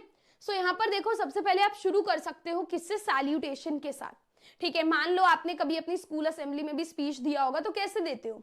सबको ग्रीट करते हो ना पहले, यस और नो? ग्रीट करते हो कि नहीं करते हो? करते हो। तो वही आपको यहाँ पर भी करना है। सबसे पहले आप लिखोगे रिस्पेक्टेड प्रिंसिपल, ये आप हर क्वेश्चन में लिख सकते हो, ये आप एज इट इज जाकर लिख सकते हो, आपके नंबर नहीं कटेंगे। So respected principal, teachers and my dear friends, today I, जो भी आपको क्वेश्चन में नाम दिया है वो लिखोगे। टुडे आई फलाना, today I Priya, today I Tanya, today I महिमा, है ना? Today I Aditya, today I Ritika, कुछ भी, ठीक है? जो आपको क्वेश्चन में दिया है। So today I dash stand before you all to speak on the topic, इतना लिखने के बाद जो भी आपको टॉपिक दिया है क्वेश्चन में वो लिख दोगे, ठीक है? या फिर आप इससे पहले एक कोट यहां पर लिख सकते हो, कोई भी अगर आपको कोट याद आ रहा है, जैसे मैंने पोस्टर्स में भी काफी कोट्स दिए हैं, तो वो आप स्पीच में भी यूज कर सकते हो अगर मिलता जुलता टॉपिक आपका आ जाता है, और उसके बाद आप शुरू कर सकते हो। तो दोनों ही केस में ये वाली चीज जो है वो सही रहेगी, ठीक है? अब उसके बाद आपकी मेन बॉडी शुरू होती है, यानी कि मेन टॉपिक शुरू होता है। इसमें कोई फॉर्मेट नहीं है मेन टॉपिक में, है ना? इसमें आपको क्या करना है? बिल्कुल बॉर्डर है, उसी के साइड में जहां हमने फर्स्ट पैराग्राफ खत्म किया, नेक्स्ट लाइन से शुरू करोगे, ऊपर वाले वर्ड के नीचे से। इधर उधर नहीं करना है, सेम लाइन जो यहां से शुरू करा है, फिर यहां से, यहां से, यहां से, यहां से, इस तरीके से एक ही लाइन में आपको लिखना है। Is that clear guys? All right. अब यहां पर क्या है? सबसे पहले जब भी आप शुरू करो अपनी मेन बॉडी लिखना, तो टॉपिक क्या है उसको एक्सप्लेन करना है 2 से 3 लाइन में, ठीक है? What is your topic? अगर पॉल्यूशन है, व्हाट इज पॉल्यूशन, है ना? उस पे आप लोग बताओगे। एजुकेशन है, व्हाट इज एजुकेशन? इंटरनेट है, व्हाट इज इंटरनेट? ठीक है? तो मतलब आप किसी भी टॉपिक पे बोलो तो आप शुरू करोगे बोलना। जैसे जब मैं क्लास शुरू करती हूँ तो डायरेक्ट तो शुरू नहीं कर देती ना, मैं बताती हूँ कि आज की क्लास क्या है, व्हाट इज इट, राइट? तो आपको इंट्रोडक्शन देना बहुत जरूरी है कि भाई आपका जो टॉपिक है वो क्या है। उसके बाद आप उसकी करंट सिचुएशन बताओगे, तो इस स्ट्रक्चर में लिखना है, कुछ भी नहीं। जैसे क्या होता है जब भी कोई क्वेश्चन पेपर में टॉपिक है ना, स्पीच और डिबेट दोनों के लिए मैं यहाँ पर आपको समझा रही हूँ, ध्यान दीजिए। अगर आपके क्वेश्चन पेपर में कोई भी टॉपिक आता है, आप लोग क्या करते हो? एकदम से मैस हो जाते हो। या तो आपको आता है तो आपको लगता है अरे मेरे पास तो बहुत सारे पॉइंट्स हैं, या आपको नहीं आता, आपको लगता है कुछ है ही नहीं। दोनों ही केस में आप कुछ भी लिखाते हो, कुछ भी नहीं लिख कर आना है, ठीक है? एक स्ट्रक्चर होना चाहिए। जैसे बात करने का एक स्ट्रक्चर होता है ना, फोन उठाते ही हेलो बोलते हो, फोन उठा के बाय तो नहीं बोलते ना, कि बाय कैसा है, ये तो नहीं बोलते ना, एक स्ट्रक्चर है ना, हेलो, फिर हम बोलते हैं कैसे हो, क्या कर रहे हो, अच्छा मैं ये बोल रहा था, 4th पॉइंट पर ये बोल रहा था, राइट? वैसे ही यहां पर सबसे पहले इंट्रोडक्शन, उसके बाद करंट सिनेरियो, कि अगर पॉल्यूशन पे लिख रहे हो तो पॉल्यूशन क्या है, या इंटरनेट पे लिख रहे हो तो इंटरनेट क्या है, और करंट सिनेरियो क्या है कि आज की डेट में इंटरनेट क्या कर रहा है हमारी लाइफ के साथ, कितना इंपॉर्टेंट है। तो करंट सिनेरियो आप लोग एक्सप्लेन करोगे, फिर आप उसके एडवांटेजेस डिसएडवांटेजेस बताओगे, जो भी आपका टॉपिक है। तो यहाँ पे आपका मेन अच्छी तगड़ी बॉडी बन जाएगी कि भाई आपने तीनों चीजें यहाँ पर एक्सप्लेन कर दी। फिर आप कुछ सजेशंस लास्ट में दे सकते हो कि हाँ भाई ये हमारे सजेशंस है कंक्लूडिंग पैराग्राफ में, कि इससे ऐसा हो सकता है कि अगर आप एडिक्टेड हो इंटरनेट से तो ये हमारे कुछ सजेशंस हैं जिससे आप क्या कर सकते हो, अपना जो एडिक्शन है वो खत्म कर सकते हो। तो ये 4-5 पॉइंट्स को दिमाग में रख के आपको टॉपिक के इर्द गिर्द ही चीजों को लिखना है, ठीक है। जैसे एक एग्जाम्पल देखते हैं, एज मुकुल महिमा of Alps public school right a speech. अब आपको स्पीच लिखनी है इंपॉर्टेंस ऑफ क्लीनलीनेस पे, ठीक है, कि साफ सुथरा रहना कितना इंपॉर्टेंट है। आएगा कोई भी जनरल टॉपिक, कोई डिफिकल्ट टॉपिक नहीं आएगा, कोई ऐसा ही टॉपिक आएगा जो आपको आता हो, ठीक है, जिसमें आपको ज्यादा दिमाग ना लगाना पड़े, कि अगर कोई बेसिक भी बच्चा है तो उसको भी दिमाग में रखकर ही टॉपिक दिया जाता है, ठीक है। तो क्लीनलीनेस तो सबको पता है, साफ सफाई कितनी जरूरी है, राइट। तो इस पे आपको लिखना है कि भाई अगर एक स्टेट में साफ सफाई है तो वो उसके सिटीजन्स का कैरेक्टर दिखाता है कि इसमें रहने वाले लोग कैसे हैं। तो इसके ऊपर अब हमें लिखना है, ये सैंपल क्वेश्चन पेपर है 2018 का, 2019 का। तो यहां पर सबसे पहले आपने टॉपिक दे दिया अपना इंपॉर्टेंस ऑफ क्लीनलीनेस, ठीक है। अब आपने एक कोट के साथ शुरू करा, तो भाई अगर आपको कोट आता है बहुत अच्छी बात है कि cleanliness is next to godliness. बोलते हैं ना, जहां पे सफाई रहती है वहां पे भगवान वास करते हैं, राइट। तो आपने कोट दे दिया, फिर आपने अपनी सैल्यूटेशन के साथ शुरू करा, जो मैंने आपको अभी सिखाया कि आपको कैसे शुरू करना है। उसके बाद आपकी मेन बॉडी शुरू हुई। मेन बॉडी में अब आप देखोगे क्लीनलीनेस होता क्या है, इन्होंने ये बताया। तो इंट्रोडक्शन दे दिया कि इज द स्टेट और क्वालिटी ऑफ बीइंग क्लीन, कि क्लीनलीनेस क्या होता है। भाई साफ सफाई को ही क्लीनलीनेस बोलते हैं।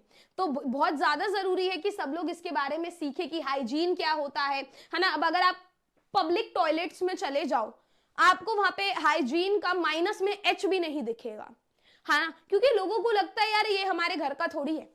तो वो मतलब ऐसे ही आप देखोगे इतना गंदा स्मेल आ रहा है, लोग फ्लश भी नहीं कर रहे हैं, है ना, जो सोप है वो ऐसे ही फेंक रखा है। तो अगर हर एक आदमी जो है वो तमीजदार हो जाए, उसे समझ में आ जाए कि हाइजीन कितना इंपॉर्टेंट है, साफ सफाई कितना इंपॉर्टेंट है, और अगर हम किसी चीज को यूज कर रहे हैं, जो बाद वाला आएगा वो भी यूज करेगा, उसके लिए भी साफ रहना चाहिए। अगर सब में इतनी समझ आ जाए तो कोई चीज गंदी ना हो, राइट। अब हम लोग बाहर जाते हैं, चिप्स खाते हैं, अगर कहीं पर गंद पड़ा है हम भी वहीं फेंक देते हैं, हमें लगता है अरे इतना तो गंदा है, हमारे एक चिप्स के पैकेट से कितना ही गंदा हो जाएगा, राइट और रॉन्ग, है ना। तो आप जो भी सोचो दिमाग में, आप उन्हीं थॉट्स को आप प्रेजेंट कर सकते हो इन योर सिंपल वर्ड्स। अगर आपको हाई वोकैबुलरी भी नहीं आती, पूरा साल नहीं आपने पढ़ा, तो आप सिंपल वर्ड्स में भी उन्हें एक्सप्रेस कर सकते हो, ठीक है। कि भाई हम भी अपना चिप्स का पैकेट वहीं फेंक देते हैं, बल्कि अगर हम वहां पे सूखा कूड़ा अगर हम उठाकर फेंक दे डस्टबिन में और अपने हाथ धो ले तो क्या होगा, right. It creates a difference, ठीक है।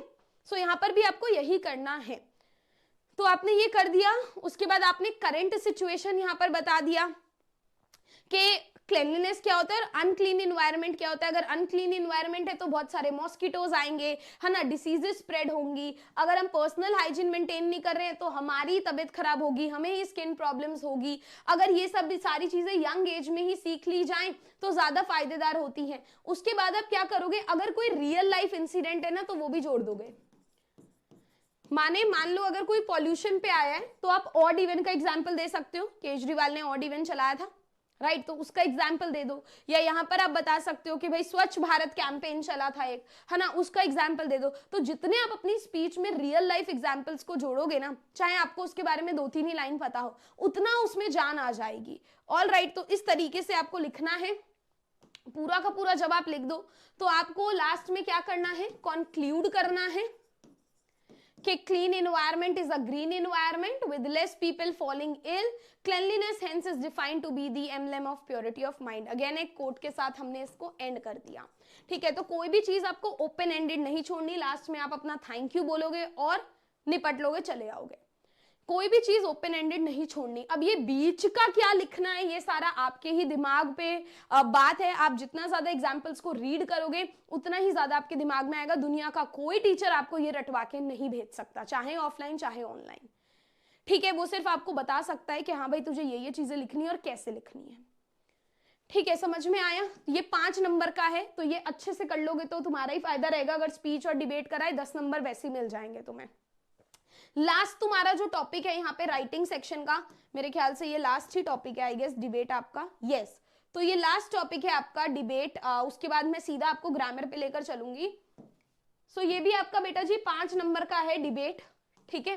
अब इसमें भी आपको क्या करना है डिबेट राइटिंग में, सबसे पहले तो अपना साइड चूज कर लो। डिबेट मतलब क्या होता है, बहस, ठीक है।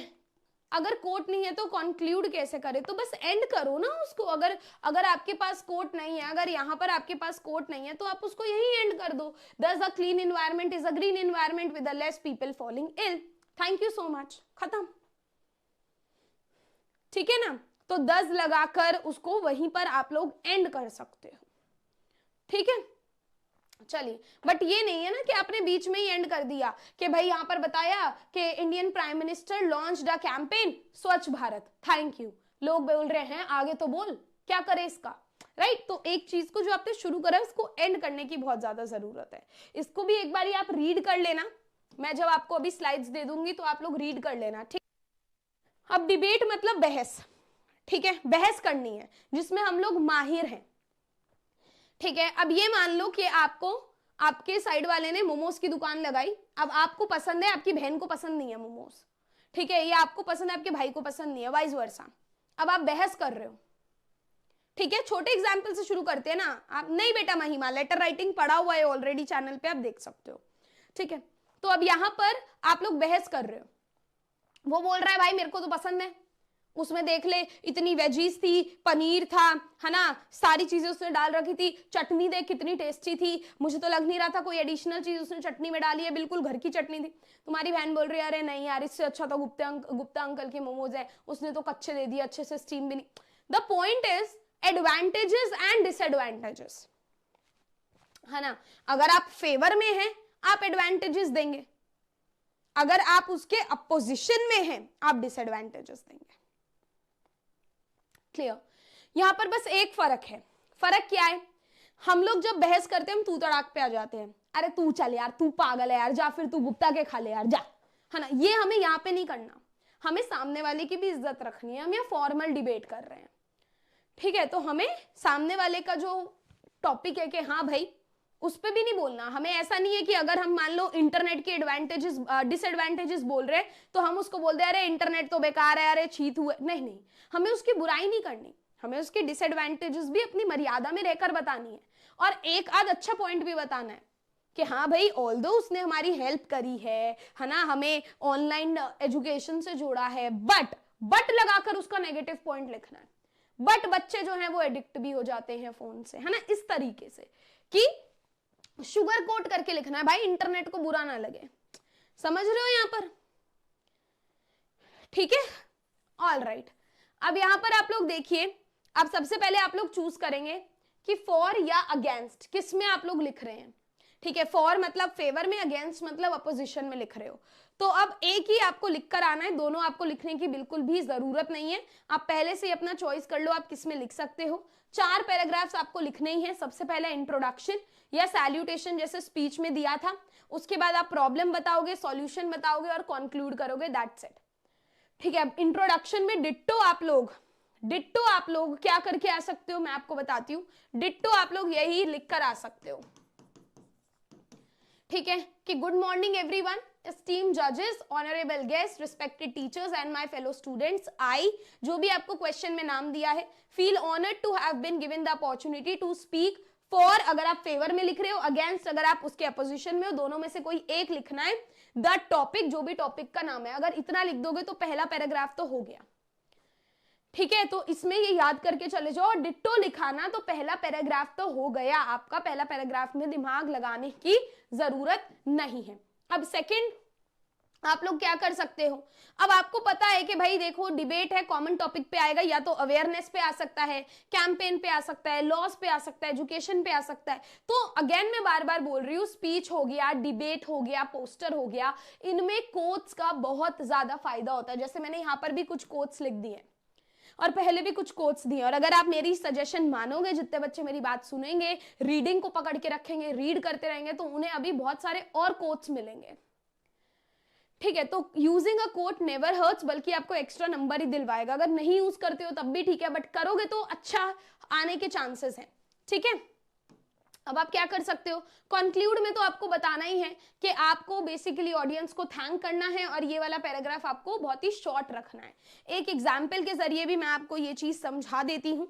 ठीक है, कि you are Mukul Mahima again, your school has organised a debate on social media and its effect. तो आपके स्कूल ने एक डिबेट ऑर्गेनाइज किया है कौन सी चीज पे, सोशल मीडिया पे और उसके प्रभाव पे, कि सोशल मीडिया क्या है और उसका इफेक्ट क्या है, और आप पार्टिसिपेट कर रहे हो। अब नहीं तो आप फेवर में बोल सकते हो, नहीं तो आप अगेंस्ट बोल सकते हो, एक ही चीज आपको करनी है, ठीक है। अब अगर आप उसके फेवर में बोल रहे हो तो आपने क्या करा, सबसे पहले कोट से शुरू कर दिया। कोट से शुरू नहीं करना तो डायरेक्ट आप वो ऑनरेबल जजेस वाला जो मैंने आपको पैराग्राफ दिया डिट्टो आप वो टेप दो, ठीक है। अब उसके बाद आपने क्या करा, आप एक क्वेश्चन भी ऐड कर सकते हो। आप ये मत सोचो आप लिख रहे हो, आप ये सोचो कि आप लोग बेसिकली बोल रहे हो माइक के आगे खड़े होके, ठीक है। जैसे स्टैंड अप कॉमेडी किस किसने देखी है, कोई भी वीडियो देखी है स्टैंड अप कॉमेडी की किसी ने, जल्दी बताओ बेटा। यस बेटा, डिबेट में आपको फॉर और अगेंस्ट खुद से ही चूज करना है, आपके ऊपर है, आपको जिस पे भी लिखना है। स्टैंड अप कॉमेडी देखी है कभी किसी ने, पता ही क्या होता है?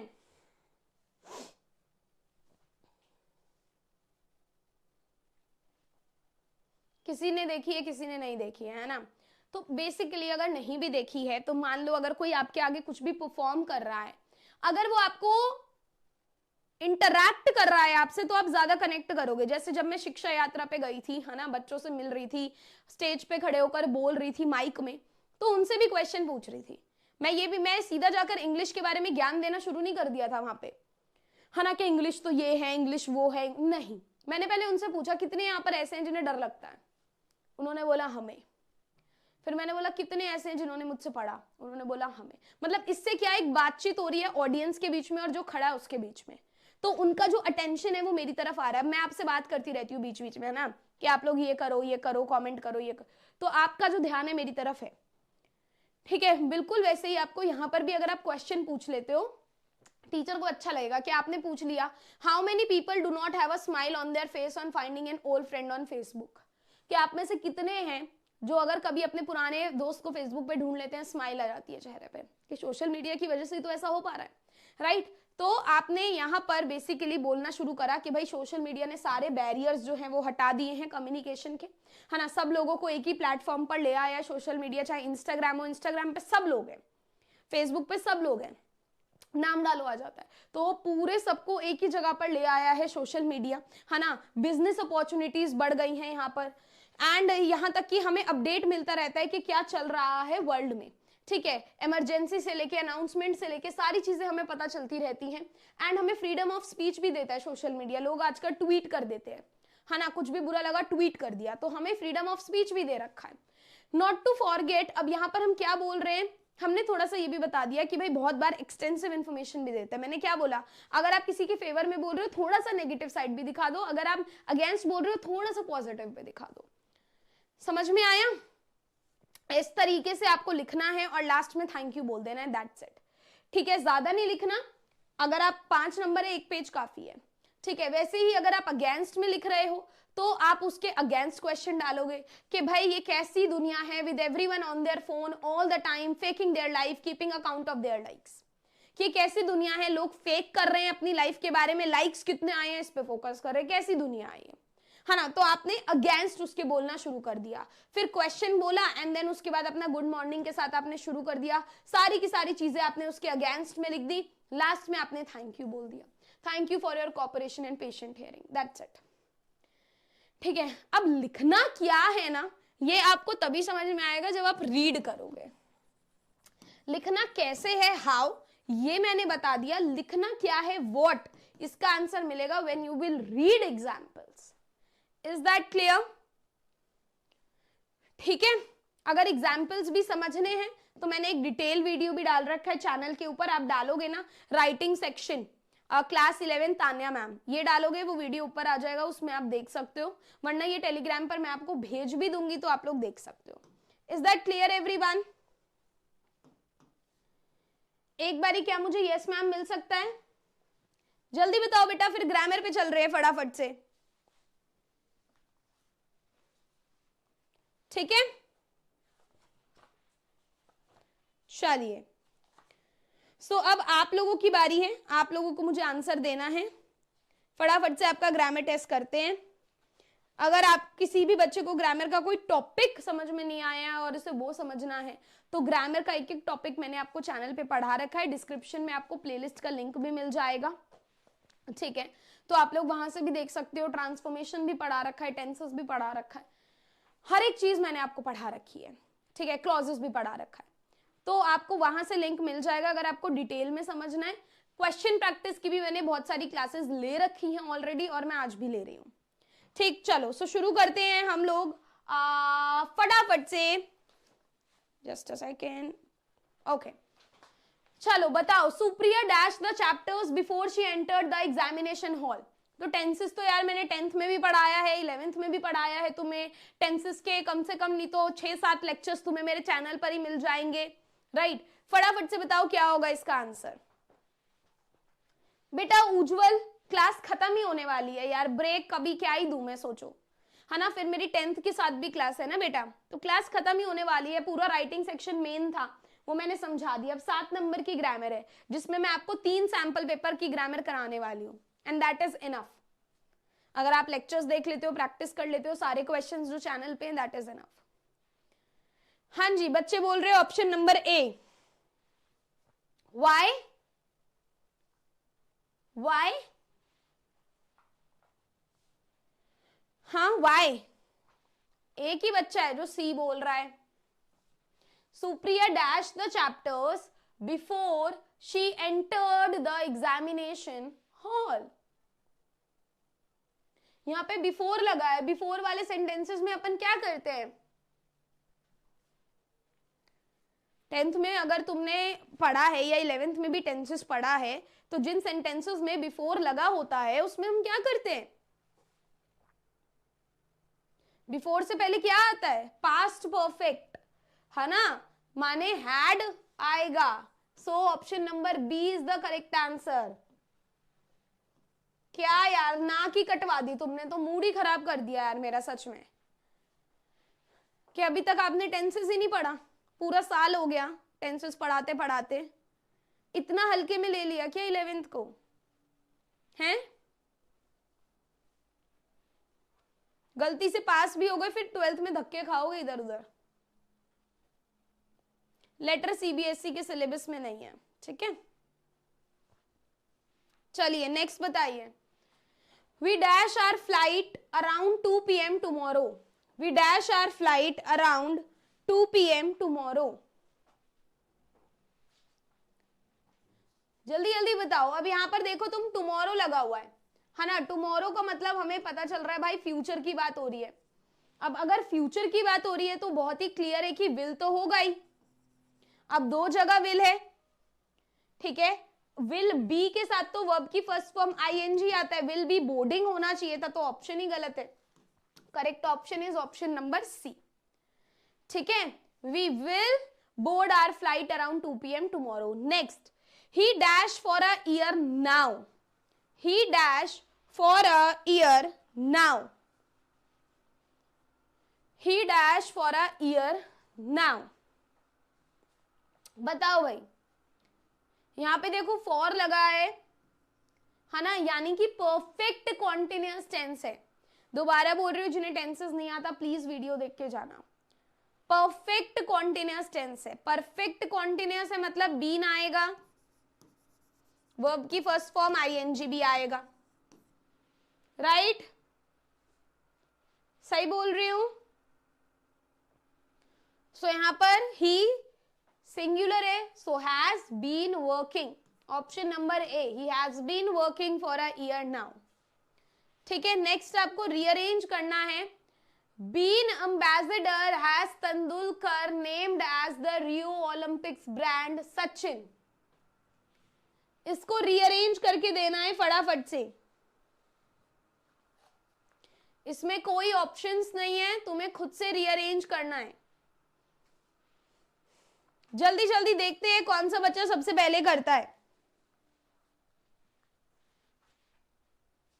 हाँ जी, क्या है रीअरेंज का फॉर्मूला? सब्जेक्ट, अगर कोई हेल्पिंग वर्ब है तो वो, वरना मेन वर्ब, और फिर प्लस में आपका ऑब्जेक्ट, और फिर आपके जो अदर वर्ड्स हैं वो।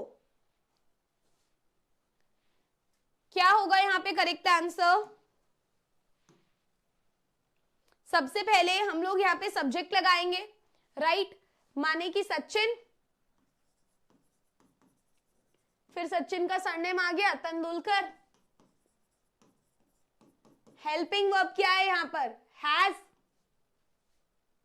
हैज के साथ बीन आता है, सचिन तेंदुलकर हैज बीन, आगे एक ही ऑप्शन बचा है, सिर्फ यही बचा इतना बड़ा, तो यही आएगा लास्ट में, has been named as the Rio Olympics brand, और उसके बाद लास्ट में आ गया तुम्हारा ambassador, that's it, brand ambassador. Very good Sahil, very good, very good बेटा। हर्षित आप एम्बेसडर लिखना भूल गए, वेरी नाइस श्रुति, बहुत बढ़िया। चलिए नेक्स्ट पे आइए, नेक्स्ट बताइए जल्दी से। To Taplow being encouraged by against Frank speak out was Crocker, क्या होगा यहां पे,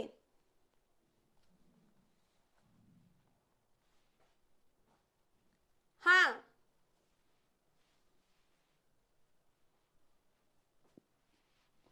बताओ।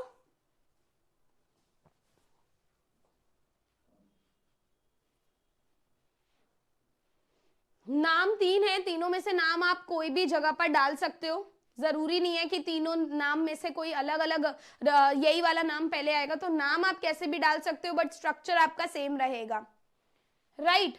सो यहां पर होगा सबसे पहले, चलो अगर हम टैपलो उठा लेते हैं सबसे पहले, सो टैपलो, आगे क्या डालू मैं, टैपलो हेल्पिंग वर्ब क्या है मेरा, was, so टैपलो was main verb being encouraged by, अब मैं दो नाम में से कोई भी डाल सकती हूँ, फ्रैंक या Crocker, so Taplow was being encouraged by Frank डाल देते हैं, ठीक है।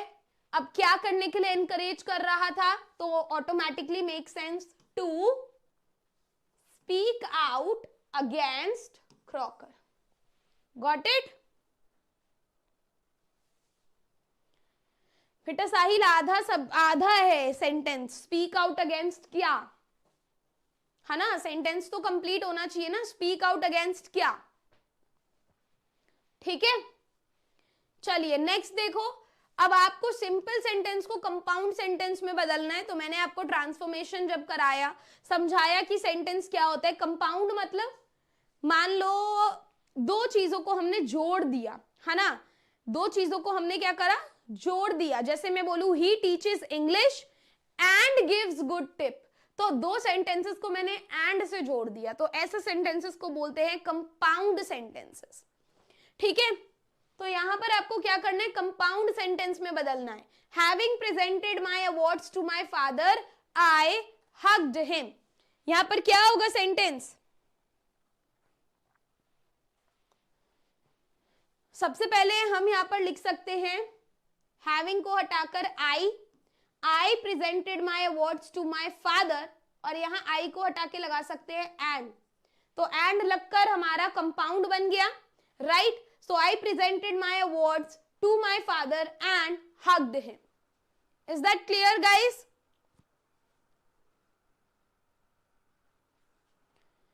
ठीक है, नेक्स्ट अब इसको कॉम्प्लेक्स सेंटेंस में बनाना है। On seeing the baby girl the entire family was moved to tears, complex कैसे बनाते हो, नॉट ओनली बट ऑल्सो लगा दो, या एज सून एज लगा दो, है ना, मैंने आपको पूरी की पूरी लिस्ट दी थी। सो यहां पर इसे कॉम्प्लेक्स सेंटेंस में बनाकर दिखाओ जल्दी जल्दी। On seeing the baby girl the entire family was moved to tears,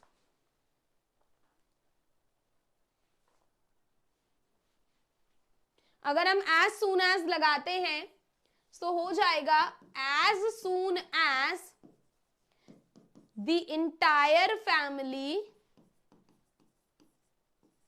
as soon as the entire family saw the baby girl, comma लगाकर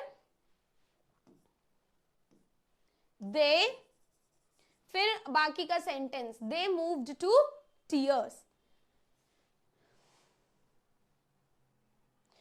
बेटा रजनीश बिल्कुल सही है, but they will be move नहीं, क्योंकि पास्ट की बात हो रही है ना, दे मूव्ड लिखा है, तो दे विल भी नहीं आएगा, ठीक है।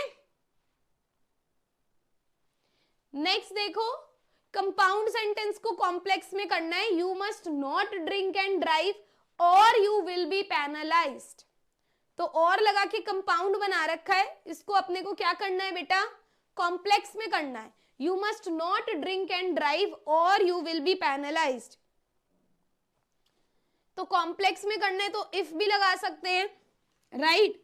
तो हम यहां पर क्या कर सकते हैं,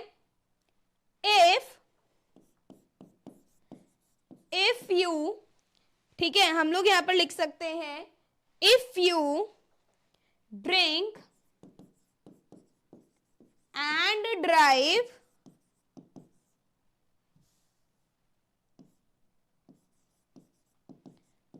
if you drink and drive you will be penalized, ठीक है। Very good Rajnish, very nice, got it. चलिए नेक्स्ट पे आ जाओ। अब बताओ यहां पर miss Roshni is the author dash road the books. Miss Roshni is the author dash road the books, what do you think is the correct answer.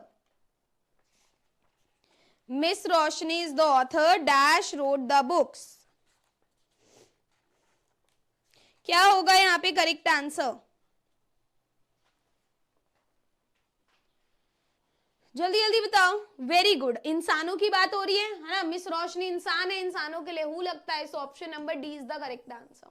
Next, I dash in Delhi for around 12 years, but I still don't like to party late. I dash in Delhi for around 12 years, but I still don't like to party late. What do you think is the correct answer? अब यहाँ पे देखो for लगा है और time भी दिया है। जब भी सेंटेंस में सिंस या फॉर हो, आपको टाइम भी दे रखा हो, दैट मीन्स वो आपका परफेक्ट कॉन्टिन्यूअस है, यानी कि बीन के साथ वर्ब का फर्स्ट फॉर्म आईएनजी आएगा। अब वो दो जगह है, आई के साथ हम हैव लगाते हैं, हैज नहीं लगाते, so option number C is the correct option, ठीक है।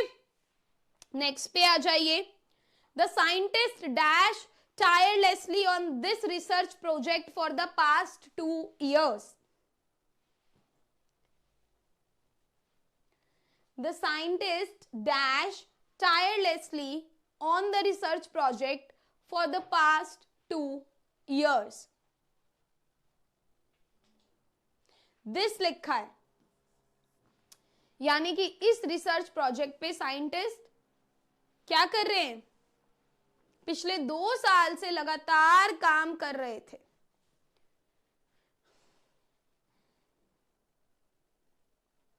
वेरी गुड संचिता, बहुत बढ़िया। हाँ जी,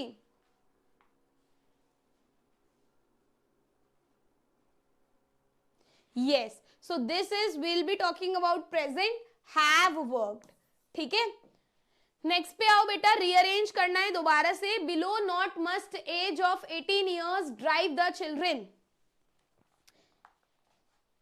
जल्दी जल्दी ग्रामर की प्रैक्टिस कर लो, बताओ इसको रीअरेंज करेंगे तो क्या होगा। सबसे पहले आप लोग अपना सब्जेक्ट देखो, ठीक है, अपना सब्जेक्ट देखो फटाफट से। द चिल्ड्रेन लिख सकते हैं, ठीक है। सो द चिल्ड्रेन नंबर 1 2, या अगर चिल्ड्रेन से शुरू करें, चिल्ड्रेन ऑफ एज नहीं, the children of age, the children of age below.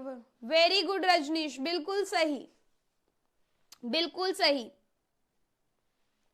The children of age, the children of age below, number 5 is below 18 years must not drive, ठीक है। Next, rearrange the words to make meaningful sentence again. अब इसमें देखो आप लोग हमारा subject क्या है? सबसे पहले ना सब्जेक्ट पे ध्यान देना है, द बॉयज। अब हेल्पिंग वर्ब क्या है? आर। मेन वर्ब रिवाइजिंग, क्या रिवाइज कर रहे हैं? The boys are revising their lesson, या the boys are revising lesson in their room. ठीक है, चलो नेक्स्ट अगेन है बेटा सिंपल सेंटेंस को कंपाउंड सेंटेंस में आपको ऐड करना है। लिखा है I will not attend the party, I have personal commitment to fill. दो सेंटेंस है कि मैं पार्टी नहीं अटेंड कर पाऊंगा, भाई मेरे पास मेरा पर्सनल कमिटमेंट्स है ना, मेरे पास कुछ और काम है। सो यहाँ पर रीजन दे रखा है, यहाँ पर आपको एक्शन बता रखा है। एक्शन है मैं पार्टी नहीं अटेंड कर रहा, रीजन तो यहाँ पर आप क्या लगा सकते हो? एज भी लगा सकते हो, है ना। बहुत बच्चे बिकॉज भी लगा देते हैं। सो हम एज लगा सकते हैं, I will not attend the party as I have personal commitments to fulfil. तो एज लगाकर आप लोग अपना एक कंपाउंड सेंटेंस बना सकते हो। एज से बनता है, बिकॉज से बनता है, बट से बनता है, एंड से बनता है ना। जो भी कनेक्टिंग वर्ड्स होते हैं उनके साथ आप लोग अपना कंपाउंड सेंटेंस बना सकते हो। नेक्स्ट देखो, कॉम्प्लेक्स सेंटेंस बनाना है। Besides being a good teacher, Meeta is a great mother. अब जिनमें बिसाइड्स लगा होता है उनमें मैंने बताया था आप लोग नॉट ओनली बट ऑल्सो का इस्तेमाल कर सकते हो, है ना। ट्रांसफॉर्मेशन में बताया था कि नॉट ओनली बट ऑल्सो आप लोग लगा सकते हो। बनाकर दिखाओ फटाफट से।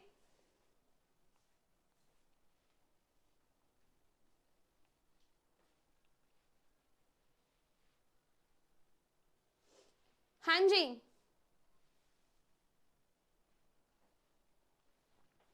सबसे पहले क्या करेंगे? नॉट ओनली लिखेंगे,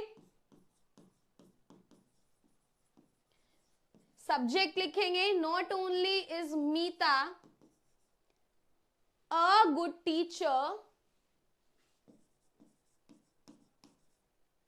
फिर जहां कॉमा है उसकी जगह क्या लगाएंगे? But also.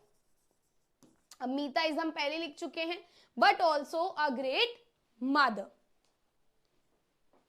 हाँ, वेरी गुड। ठीक है, नेक्स्ट देखो, अगेन आपको कंपाउंड से कॉम्प्लेक्स बनाना है। लिखा हुआ है Priya worked at the grocery store and studied Spanish before sleeping. ये जो छुप गया ये है Spanish, and studied Spanish before sleeping. तो यहां पर हम लोग क्या लगा सकते हैं? अगर अपने को इसे कॉम्प्लेक्स सेंटेंस बनाना है तो हम क्या कर सकते हैं? दोबारा से आप not only but also say बना सकते हो। Not only but also say आप लोग बना सकते हो इसको। Very good Rajnish. So not only, अब यहां पर देखो आप हेल्पिंग वर्ब कौन सी लगाओगे? क्योंकि नॉट ओनली के बाद हेल्पिंग वर्ब आता है, राइट। यहां तो इस था तो हमने लगा दिया था, यहां पर हेल्पिंग वर्ब नहीं है तो हम देखेंगे मेन वर्ब कौन से फॉर्म में है? सेकंड फॉर्म में है, वर्कड। तो हेल्पिंग वर्ब लगेगा पास्ट का, यानी कि डिड। सो आप बोलोगे नॉट ओनली डिड। जब डिड लग जाता है तो बेटा वर्कड नहीं लिखते, है ना। अगर टेंसेस पढ़ा है, लेक्चर देखा है, सो डिड के साथ वर्ब का फर्स्ट फॉर्म यूज होता है। सो यहां पे वर्कड का हो जाएगा work. So not only did Priya work at the grocery store, and की जगह आ जाएगा आपका but also studied Spanish before sleeping. तो ये छोटी छोटी चीजें हैं जिसका आपको ध्यान देना है। अगर आपको ये क्वेश्चन सॉल्व नहीं कर पा रहे हो, दैट मीन्स आपको बहुत ज्यादा जरूरत है ट्रांसफॉर्मेशन का लेक्चर देखने की, तो रात में 1 घंटा निकालो, लेक्चर की स्पीड बढ़ाओ और देख कर जाओ। ठीक है, लास्ट सैंपल पेपर पर आ जाते हैं, यानी कि लास्ट 7 क्वेश्चंस हैं जिनकी मैं और प्रैक्टिस करा रही हूं। अगर आप चैनल पर देखोगे तो मैंने आपको और भी ज्यादा क्वेश्चंस की प्रैक्टिस कराई हुई है। तो अगर आपको अपना पेपर अच्छा देकर आना है तो आप और क्वेश्चंस की भी प्रैक्टिस कर सकते हो। ठीक है बेटा जी, चलिए बताओ। She dash her keys in the morning but she found them in the evening. क्या होगा correct answer?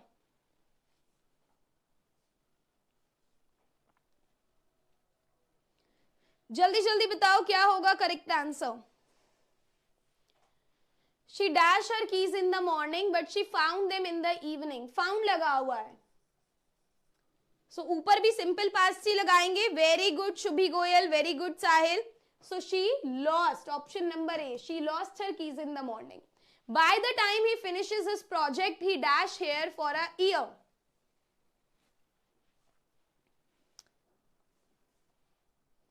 By the time he finishes his project, यहां पर देखो सिंपल टेंस लगा है, सिंपल प्रेजेंट है ना, कि by the time he finishes his project, he dash here for a year. By the time मतलब जब तक वो अपना प्रोजेक्ट खत्म कर लेता है तब तक उसे यहां पर 1 साल हो जाएगा, यानी कि फ्यूचर में अपने को लिखना है। ठीक है, क्लास 10th की चीट शीट कहां से डाउनलोड करें? कल तक का वेट करो, है ना, मिल जाएगा। कल तक का वेट करो, कल तक का। हाँ जी, तो बताओ फटाफट से। By the time he finishes his project he dash here for a year.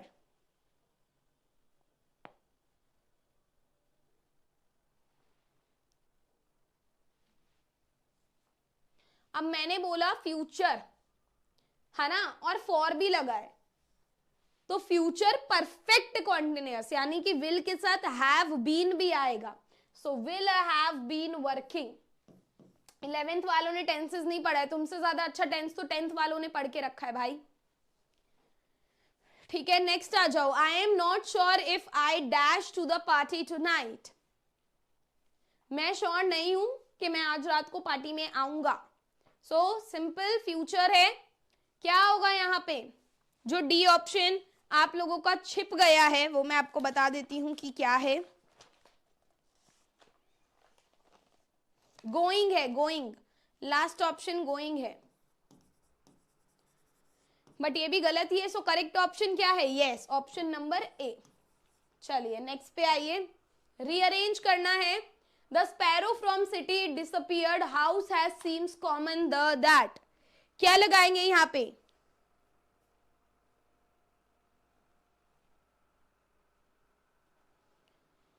हाँ जी, what do you think is the correct answer?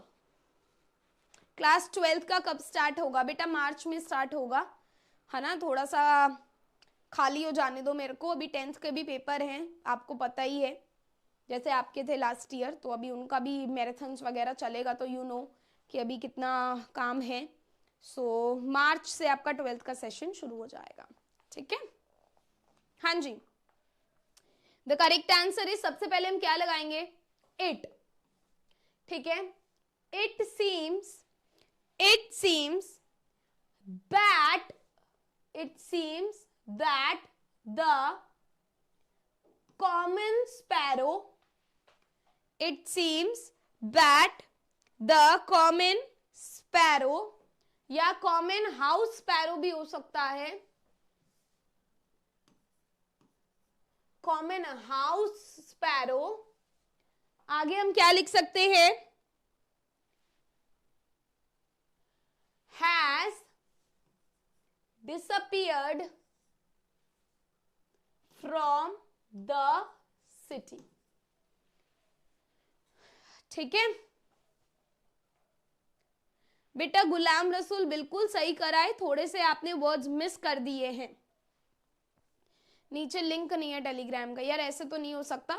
अगर नहीं है नीचे लिंक तो अभी मैं डाल दूंगी, आप कोई और वीडियो खोल लीजिए एंड उसके नीचे आपको दिख जाएगा, हर वीडियो के नीचे टेलीग्राम का लिंक है। ठीक है, नेक्स्ट देखिए, नेक्स्ट आपको रीअरेंज करना है, जल्दी से बताओ नेक्स्ट क्या होगा। ये वाला एक काम करते हैं, ये वाला होमवर्क है, ये वाला थोड़ा सा डिफिकल्ट है, मैं शाम रात में इसका आंसर पिन भी कर दूंगी। ठीक है, अभी पिन इसलिए नहीं कर रही वरना सब कॉपी करके कमेंट कर देंगे, तो ये कमेंट जरूर करना, इससे मुझे ये भी पता चल जाएगा किस किस बच्चे ने क्लास एंड तक देखी है। ठीक है, अब नेक्स्ट पे चलते हैं। Convert the following simple sentence into compound sentence. Taking of his clothes he jumped into the river. अगर इसको कंपाउंड बनाना है तो कैसे करेंगे? हाँ जी, अब यहां पर देखो वर्ब सेकंड फॉर्म में है, यानी कि पास्ट लगाएंगे। सो बोलेंगे he took off his clothes and लगाकर आगे का sentence, and jumped into the river. ठीक है, तो सबसे पहले सब्जेक्ट लगाना होता है, सब्जेक्ट है ही, वर्ब की सेकंड फॉर्म लगी है तो यहां पर भी टेकिंग को टुक कर देंगे, he took off his clothes and jumped into the river. Next पे आ जाइए, सिंपल सेंटेंस को कॉम्प्लेक्स में करना है, I was glad to know of his success, इसे कॉम्प्लेक्स में करना है,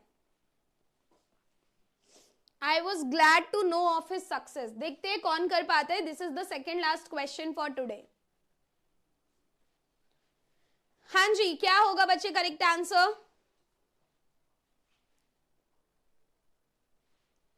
I was glad to know of his success, इसे कॉम्प्लेक्स में करना है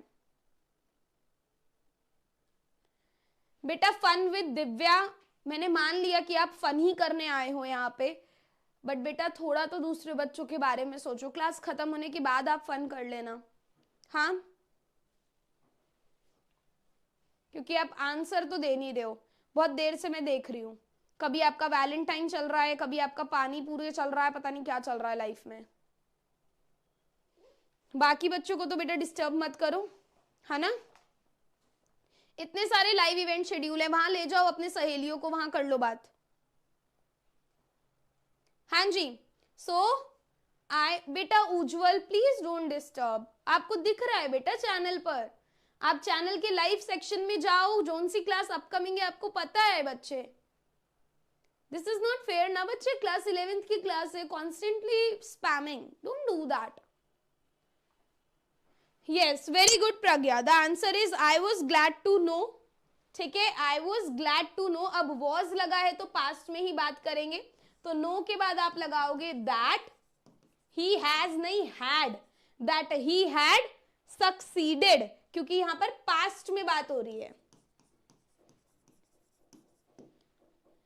ठीक है, नेक्स्ट कंपाउंड को कॉम्प्लेक्स में बदलना है, अटेंड योर क्लासेस रेगुलरली, ठीक है, कॉमा लगाकर लिखा है, और you will fall short of attendance, और you will fall short of attendance. Last question है आज के लिए,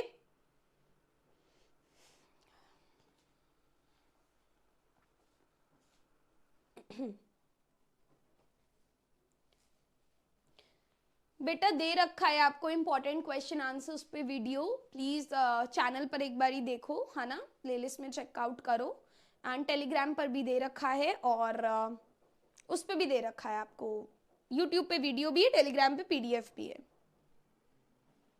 हाँ जी बताइए।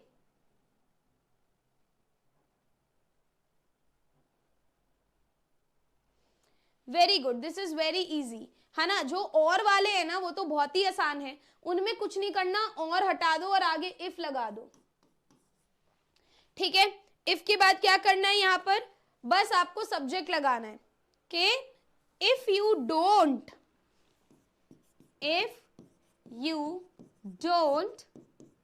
अटेंड योर क्लासेस रेगुलरली, ये हटा दो, you will fall short of attendance, that's it, ठीक है। चलिए, इफ यू विल नॉट, बेटा फ्यूचर नहीं लगाना, ठीक है। आप देखोगे कि यहां पर वर्ब किस में है, ठीक है, अगर यहां पर पास्ट में है तो डिड लगाओगे, प्रेजेंट में है तो फिर आप डू या डज लगाओगे। यहां पर योर करके बात हो रही थी इसलिए हमने डू लगाया है, क्योंकि डज सिंगुलर के साथ आता है, तो इसका खास तौर पे ध्यान दो कि डू डज या डिड ही हेल्पिंग वर्ब लगाना है, फ्यूचर की बात नहीं है तो विल नहीं लगाना, if you will not attend नहीं होगा, दैट इज रॉन्ग, ठीक है। चलिए, so I will send this PDF to you on Telegram, ठीक है जी।